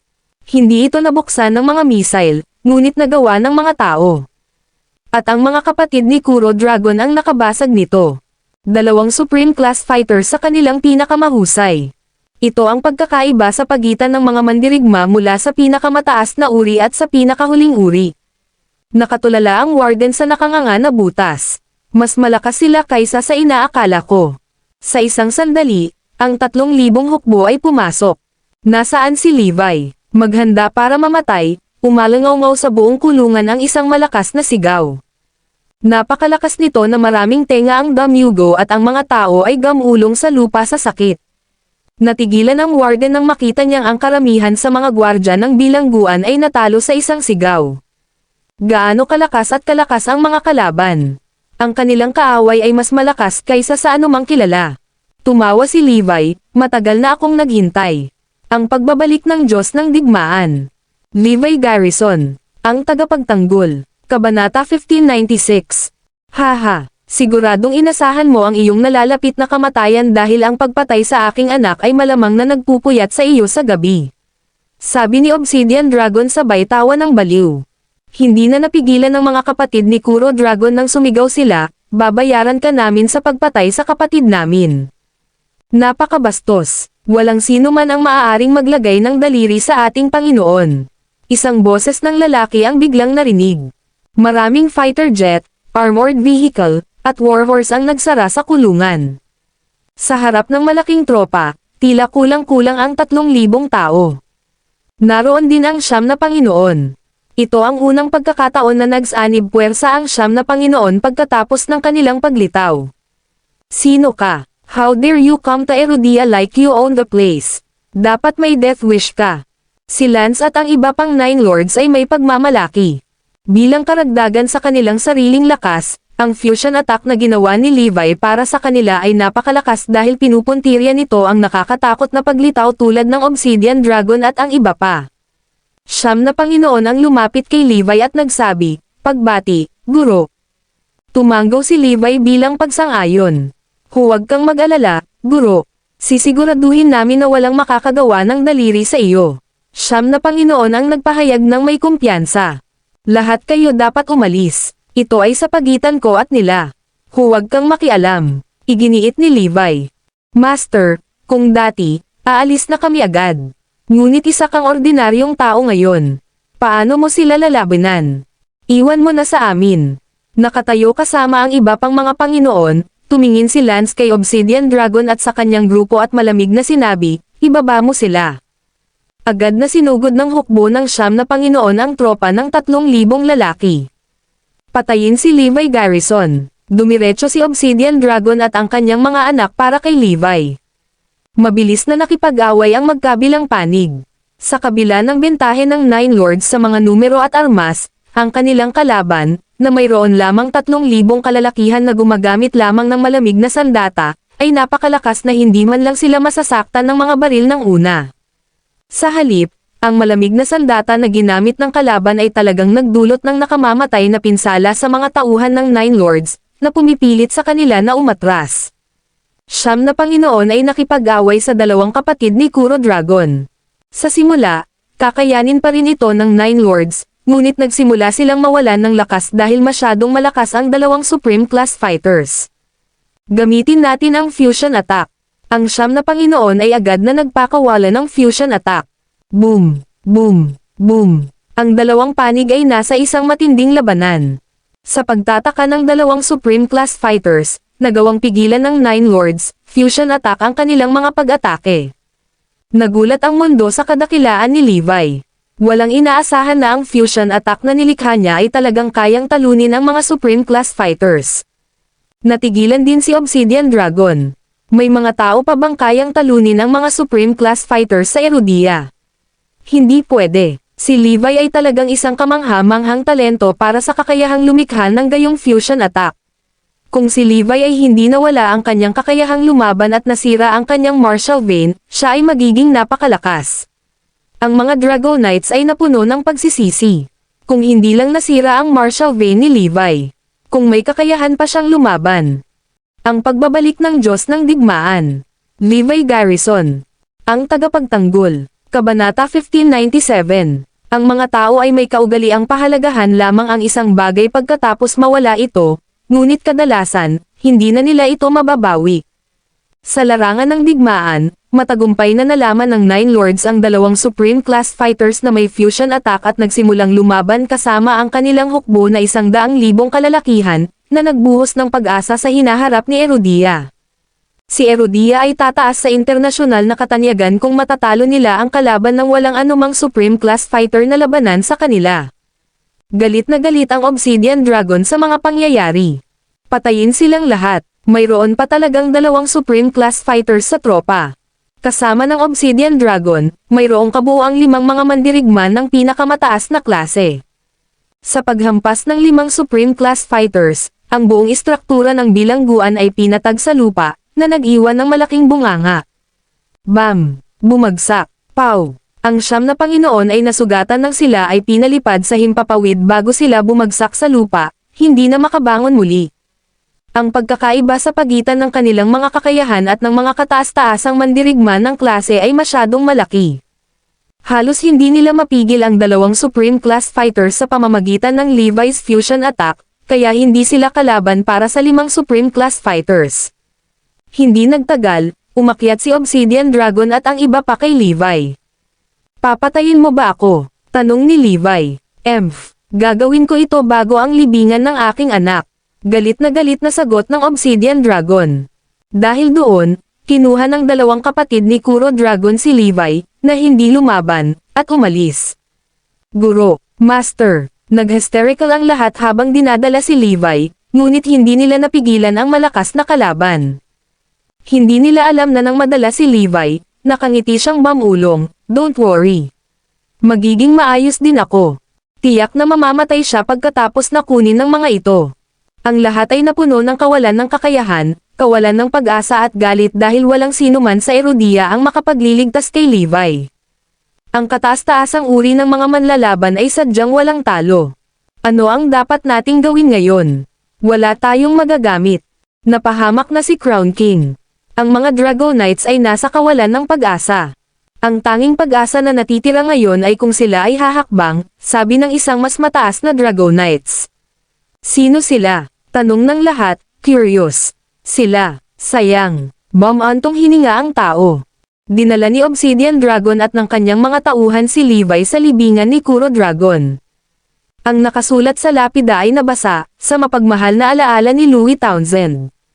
Nang makita ang inscription, nalaman ni Levi ang tunay na pangalan ng Kuro Dragon. Mukhang mga miyembro sila ng Townsend clan, na malamang ay may malakas na background. Louis, tingnan mo kung sino ang nandito, sabi ng Obsidian Dragon, na ang tunay na pangalan ay Juan Townsend, habang nakatingin sa lapida. Siya si Levi Garrison, ang taong nagplano ng kamatayan mo. Kukunin ko ang kanyang buhay sa iyong libingan para ipaghiganti ka. Nakatitig kay Levi ang mga kapatid ni Louis, sina Lennon Townsend at Lester Townsend. Louis, naipaghiganti ka namin. Nakatayo sa harap ng libingan, si Levi ay parang tupa na naghihintay na katayin. Kay Louis, kay Mr. Louis, sa pangunguna ni Juan, ininom ng 3,000 lalaki ang baso ng alak na hawak nila. Pagkatapos uminom, binasag nila ang baso sa lupa. Patayin mo siya. Maghiganti ka. Sa sandaling iyon, nagbago ang hangin tungkol kay Levi. Ang pagbabalik ng Diyos ng Digmaan.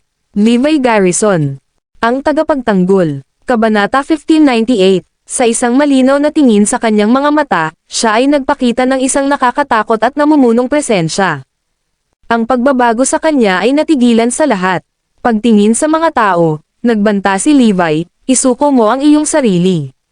Wala akong pakialam kung ano ang iyong background. Kung hindi, ang dalawa mo pang anak ay papatayin dito. Ang mga salita ni Levi ay nagulat kay Juan at sa kanyang mga anak. Paano tayo, isang grupo ng mga Supreme Class Fighters, ma-provoke ng isang ordinaryong tao, na siya rin ang pumatay kay Louie? Hindi natin kayang lunukan ang mga insulto. Patayin siya. Hindi na nakatiis si Lennon at sinampal ng sampal si Levi. Habang nakatuon si Lennon sa pagsasanay ng kanyang lakas, isang sampal mula sa kanya ang nagdala ng bigat ng bundok.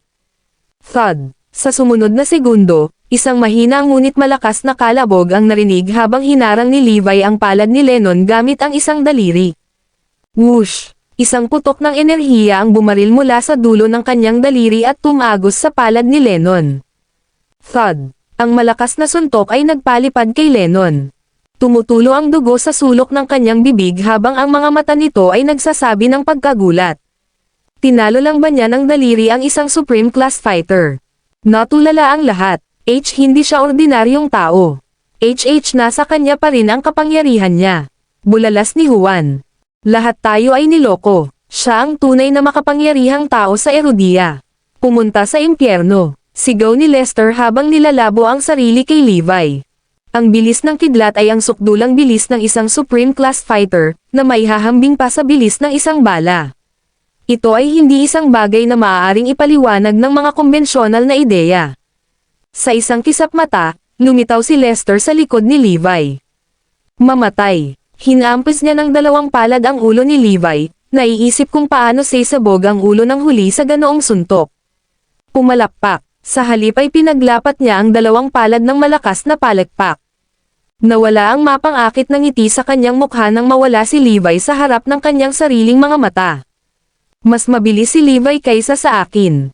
Pumalakpak. Si Levi, na umiwas sa kanyang pag-atake ng mas mabilis, ay lumitaw sa kanyang likuran at sinuntok siya. Puff! Agad na bumagsak si Lester sa lupa. Nagulat ang lahat na ang dalawang Supreme Class Fighters ay hindi man lang nakayanan ng isang suntok kay Levi, na mas malakas at mas mabilis sa pisikal. Sa pagkakataong iyon, bumungad kay Juan at sa iba pa ang dahilan ng pagkawala ng tatlong grupo ng mga lalaki. Hindi dahil pinoprotektahan ng ilang makapangyarihang lalaki si Levi. Sa halip, si Levi ay isang makapangyarihang tao mismo. Pinatayo ni Levi sina Lester at Lennon. Lihim mong tinulungan si Kuro Dragon, di ba? Lahat ng nanakit kay Erudia ay haharap sa kanilang kamatayan. Sa pamamagitan nito, kinuha niya ang kanilang mga buhay sa lugar.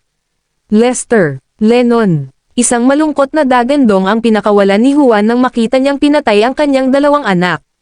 Kailangan kitang patayin. Namumula ang mga mata niya habang sinisigawan si Levi kasama ang kanyang tropa.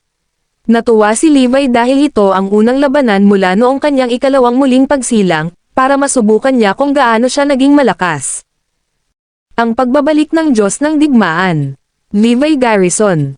Ang tagapagtanggol. Kabanata 1599. Sa 3,000 mandirigma, 3 ang pinakamataas na mandirigma ng klase at 14 ay Peking Supreme Class Fighters. Ang iba ay mga Ultimate Class Fighters. Ito ay isang nakakatakot na tropa na maaaring takutin ang Erudia at mga Dragonites dahil mayroong 50 sa kanila na mas malakas kaysa o sa parehong antas ng Northern Demon. Dati, ang paglitaw ng 50 Northern Demons ay magdadala ng kapahamakan, ngunit ngayon na ang isang mas malakas na tao ay nagpakita, ang Northern Demon ay wala na. Halika, sinugod ni Levi ang kaaway at nagsimulang makipaglaban sa kanila. Ang dugo ay nasa lahat ng dako habang ang kahabag-habag na pag-iyak, pati na ang tunog ng mga bali ng buto at umaalulong na hangin, ay napuno ng hangin. Pagkaraan ng ilang sandali, isang tao na lamang ang naiwan na nakatayo sa larangan ng digmaan, at ito ay si Levi. Ang iba ay lahat ay bumagsak sa lupa na walang buhay. Naninigas ang katawan ni Juan, ngunit nanlaki ang kanyang mga mata nang mamatay siyang hindi napagkasundo. Sa puntong iyon, ang hukbo ni Juan na may 3,000 ay nalipol. Pagkatapos nun, umalis na si Levi. Ang mga Dragonites ay natulala nang makarating sila doon. Sino ang gumawa nito? Sila ay nilipol. TTT ito. Nag-hysterical ang lahat. Nasaan si Levi? Hanapin siya dali. Pagkatapos ay kumalat ang balita. Hindi nagtagal, lumabas ang balita, isang misteryosong organisasyon ang nalipol, kabilang ang 5 Supreme Class Fighters at 14 na Peking Supreme Class Fighters. Nagulat ang mga tao sa buong mundo nang magsimula silang magtaka kung ano ang nasa Erudia na naging sanhi ng pagkamatay ng napakaraming mga mandirigma ng pinakamataas na uri. Nagsimula ring makuha ng mga Supreme Class Fighters ang atensyon ng lahat, habang unti-unting nabubunyag ang sikreto ng pangako ng Diyos. Sa kailaliman ng isang manyeb na bundok sa Fair Lake City. Talagang umalis si Juan sa bundok. Nabaliw na ba siya? Wala na ba siyang pakialam sa pangako ng mga Diyos? Nalaman na lang nila na umalis si Juan kasama ang kanyang bloodline. May nangyaring kakilakilabot, si Juan at ang kanyang bloodline ay nabura na. Isang tao, na nalaman ang balita, ay nagpahayag. Ay hindi, ito na ang wakas. Dahil sinira ni Juan ang pangako ng mga Diyos, malamang na pumasok na sila. Ang mga katulad na pahayag ay ginawa din sa training base ng Dragonites. Siguro nakapasok na sila. Isang mas mataas ang nagtapos. Sino ba talaga sila? Napukaw ang curiosity ng lahat. Ang Diyos na nagbabantay kay Erudia ng palihim. Nagulat ang lahat. Sila ba ang mga taong sinabi mong hindi kikilos dahil lamang sa Northern Demon? Oo, tama yan. Ang Northern Demon ay walang tao, ngunit ngayong lumitaw ang mga Supreme Class Fighters, kikilos sila. Ang mga taong iyon ay nakakatugon sa pamantayan para sila ay kumilos. I bet Levi is safe and sound now. Talagang makikita mo siya sa Northampton. Dahil sa kanilang intervention, tiyak na mabubuhay si Levi. Kumpiyansa ang nakatataas ng Dragonites. Di nagtagal, nagpadala ang mga Dragonites ng mga tao sa Northampton at nakitang ligtas si Levi. Ang lahat ng mga Dragonites ay tuwang-tuwa. Pumasok na talaga ang lihim na tagapangalaga ng Erudia. Hindi nila alam na si Levi pala ang nagpawi kay Juan at sa kanyang mga tauhan. Mr. Garrison, napakaswerte mong nabuhay, salamat kay Erudia. Pumasok na ang Guardian, kaya naman nakaligtas ka. Ilang mga lalaki ang nagsabi ng nakangiti. Gayunpaman, naguguluhan si Levi. May kinalaman ba ito sa ibang tao? Sa 3,000 mandirigma, 3 ang pinakamataas na mandirigma ng klase at 14 ay Peking Supreme Class Fighters. Ang iba ay mga Ultimate Class Fighters. Ito ay isang nakakatakot na tropa na maaaring takutin ang Erudia at mga Dragonites dahil mayroong 50 sa kanila na mas malakas kaysa o sa parehong antas ng Northern Demon. Dati, ang paglitaw ng 50 Northern Demons ay magdadala ng kapahamakan, ngunit ngayon na ang isang mas malakas na tao ay nagpakita, ang Northern Demon ay wala na. Halika, sinugod ni Levi ang kaaway at nagsimulang makipaglaban sa kanila. Ang dugo ay nasa lahat ng dako habang ang kahabag-habag na pag-iyak, pati na ang tunog ng mga bali ng buto at umaalulong na hangin, ay napuno ng hangin. Pagkaraan ng ilang sandali, isang lalaki na lamang ang naiwan na nakatayo sa larangan ng digmaan, at ito ay si Levi. Ang iba ay lahat ay bumagsak sa lupa na walang buhay. Naninigas ang katawan ni Juan, ngunit nanlaki ang kanyang mga mata nang mamatay siyang hindi napagkasundo. Sa puntong iyon, ang hukbo ni Juan na may 3,000 ay nalipol. Pagkatapos nun, umalis na si Levi. Ang mga Dragonites ay natulala nang makarating sila doon. Sino ang gumawa nito? Sila ay nilipol. TTT ito. Nag-hysterical ang lahat. Nasaan si Levi? Hanapin siya dali. Pagkatapos ay kumalat ang balita. Hindi nagtagal, lumabas ang balita, isang misteryosong organisasyon ang nalipol, kabilang ang 5 Supreme Class Fighters at 14 na Peking Supreme Class Fighters. Nagulat ang mga tao sa buong mundo nang magsimula silang magtaka kung ano ang nasa Erudia na naging sanhi ng pagkamatay ng napakaraming mga mandirigma ng pinakamataas na uri. Nagsimula ring makuha ng mga Supreme Class Fighters ang atensyon ng lahat, habang unti-unting nabubunyag ang sikreto ng pangako ng Diyos.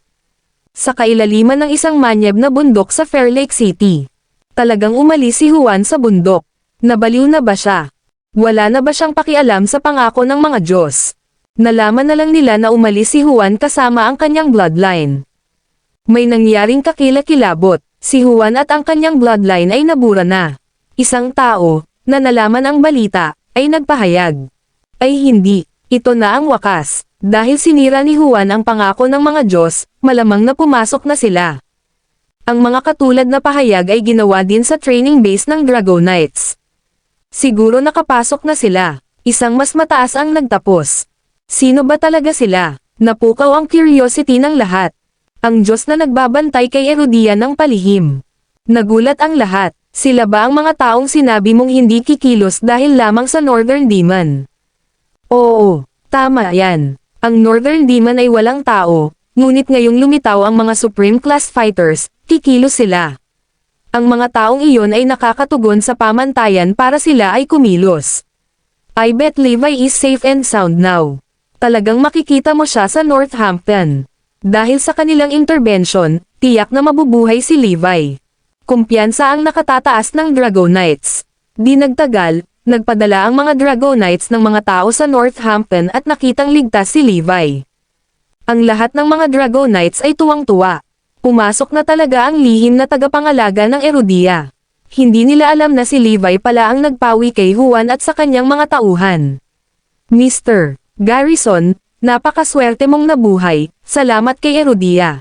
Pumasok na ang Guardian, kaya naman nakaligtas ka. Ilang mga lalaki ang nagsabi ng nakangiti. Gayunpaman, naguguluhan si Levi. May kinalaman ba ito sa ibang tao? Ang pagbabalik ng Diyos ng Digmaan. Levi Garrison. Ang tagapagtanggol. Kabanata 1600. Hindi ito isinasa puso ni Levi habang patuloy na nakikipaglaro kay Forlivia. Ang pagkamatay ni Juan ay simula pa lamang. Sinira niya ang pangako ng mga Diyos sa kabayaran ng kanyang buhay.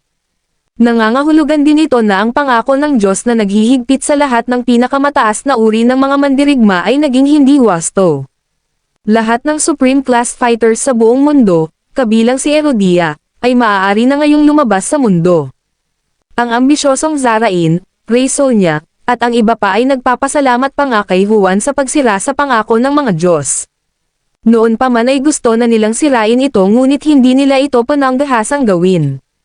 Dahil ang kanilang pinakamataas na klaseng manlalaban ay maaaring lumabas mula sa pagtatago upang gawin ang anumang gusto nila, ang tunay na kadiliman ay bababa sa lalong madaling panahon. Maraming mga tao ang umaasa sa pagpapawalang bisa ng pangako ng mga Diyos, ngunit hindi sila naglakas loob na sirain ito sa kanilang sarili dahil aabutin sila ng pagkalipol sa kanilang angkan. Noong nakaraan, kapag nasakop ng mga Supreme Class Fighters ang mundo ay nasa kaguluhan. Ang mga bansa at rehiyon ay nakipaglaban ng husto para sa kontrol ng mga mapagkukunan at teritoryo, na humahantong sa matinding pagkawala ng buhay at ginagawang isang buhay na impyerno ang mundo. Sa oras na iyon, ang pangako ng mga Diyos ay biglang lumitaw sa labas ng hangin. Idinikta nito na ang lahat ng pinakamataas na uri ng mandirigma, pati na ang kanilang mga angkan, sekta, at puwersa, ay hindi dapat lumitaw sa mga ordinaryong tao. Ang layunin ng pangako ng mga Diyos ay upang mawala ang lahat ng mga mandirigma na may pinakamataas na uri at mas mataas sa mundo at burahin ang lahat ng mga bakas mula sa pinagmulan, na magmukhang sila ay hindi kailanman umiral. Kaya hanggang ngayon, walang nakakaalam tungkol sa mga Supreme Class Fighters maliban sa mga nasa pinakamataas na antas ng lahat ng mga bansa. Ang kahihinatnan ng paglabag sa pangako ng mga Diyos ay kamatayan. Nang lumabas ang pangako ng mga Diyos, walang nakakaalam kung sino ang nagbigay nito o kung gaano ito maaasahan. Sa makatuwid, maraming mga kataas-taasang mandirigma ng klase ang hindi kumbinsido at nagpatuloy sa kanilang sariling paraan. Nagbanta pa nga ang ilan na papatayin ang mga gumagawa ng pangako ng mga Diyos. Ngunit sa sumunod na 3 araw, ang lahat ng mga Supreme Class Fighters na tumangging tanggapin ito ay namatay ng malungkot. Sa huli, daan-daang libong tao, alinman sa hindi kumbinsido na pinakamataas na uri ng mga mandirigma o mga taong kaanib sa kanila, ang namatay. Sa paghusga mula sa mga sugat, lahat sila ay namatay sa isang galaw, nang walang anumang pagkakataon na lumaban. Ang buong mundo ay nahulog sa gulat. Sa oras na iyon, naunawaan ng lahat na hindi nila kayang masaktan ang mga gumagawa ng pangako ng mga Diyos dahil naghihintay ang isang kalunos-lunos na kamatayan sa mga lumabag sa pangako ng mga Diyos. Ang lahat ay natakot, habang ang lahat ng pinakamataas na uri ng mga mandirigma ay nawala sa mundo. Ang bawat tao ay natatakot sa kamatayan, lalo na ang pinakamataas na uri ng mga mandirigma. Kaya naman, sinunod nila ang pangako ng Diyos nang walang pasubali. Ang tanging paraan upang sirain ang pangako ng mga Diyos ay ang pagkakaroon ng isang tao na sumira nito sa kabayaran ng kanilang buhay. Dahil pinahahalagahan ng lahat ng Supreme Class Fighters ang kanilang buhay, wala sa kanila ang gustong gawin ito. Nang gawin ito ni Juan, ang pinakamataas na uri ng mga mandirigma sa buong mundo ay nagalak sa muling pagkamit ng kanilang kalayaan. Inakala ng lahat na pinatay si Juan ng mga gumawa ng pangako ng mga Diyos matapos itong sirain. Hindi nila alam na si Levi pala iyon. Marahil ay nagtataka ang mga gumawa ng pangako ng mga Diyos kung bakit nagsimulang magpanik ang buong mundo pagkatapos mamatay si Juan at ang kanyang tropa. Ang mga Dragonites, sa partikular, ay nadama na hindi sapat ang kanilang ginagawa, lalo na sa plano ng Hidden Dragon, na humantong sa pagkabigo nito. Kaya naman, pumunta sila kay Levi at inamin ang kanilang pagkakamali sa pamamagitan ng pagsasabi, mula ngayon, ang Erudia at ang mga Dragonites ay maniniwala kay Levi nang walang pasubali. Ngumisi si Levi. Kung ganoon, bibigyan kita ng sorpresa. Abangan ang mga susunod pang mga kabanata. Please comment, like, and share, mga Kamaster, para updated ka sa aking mga susunod pang mga videos.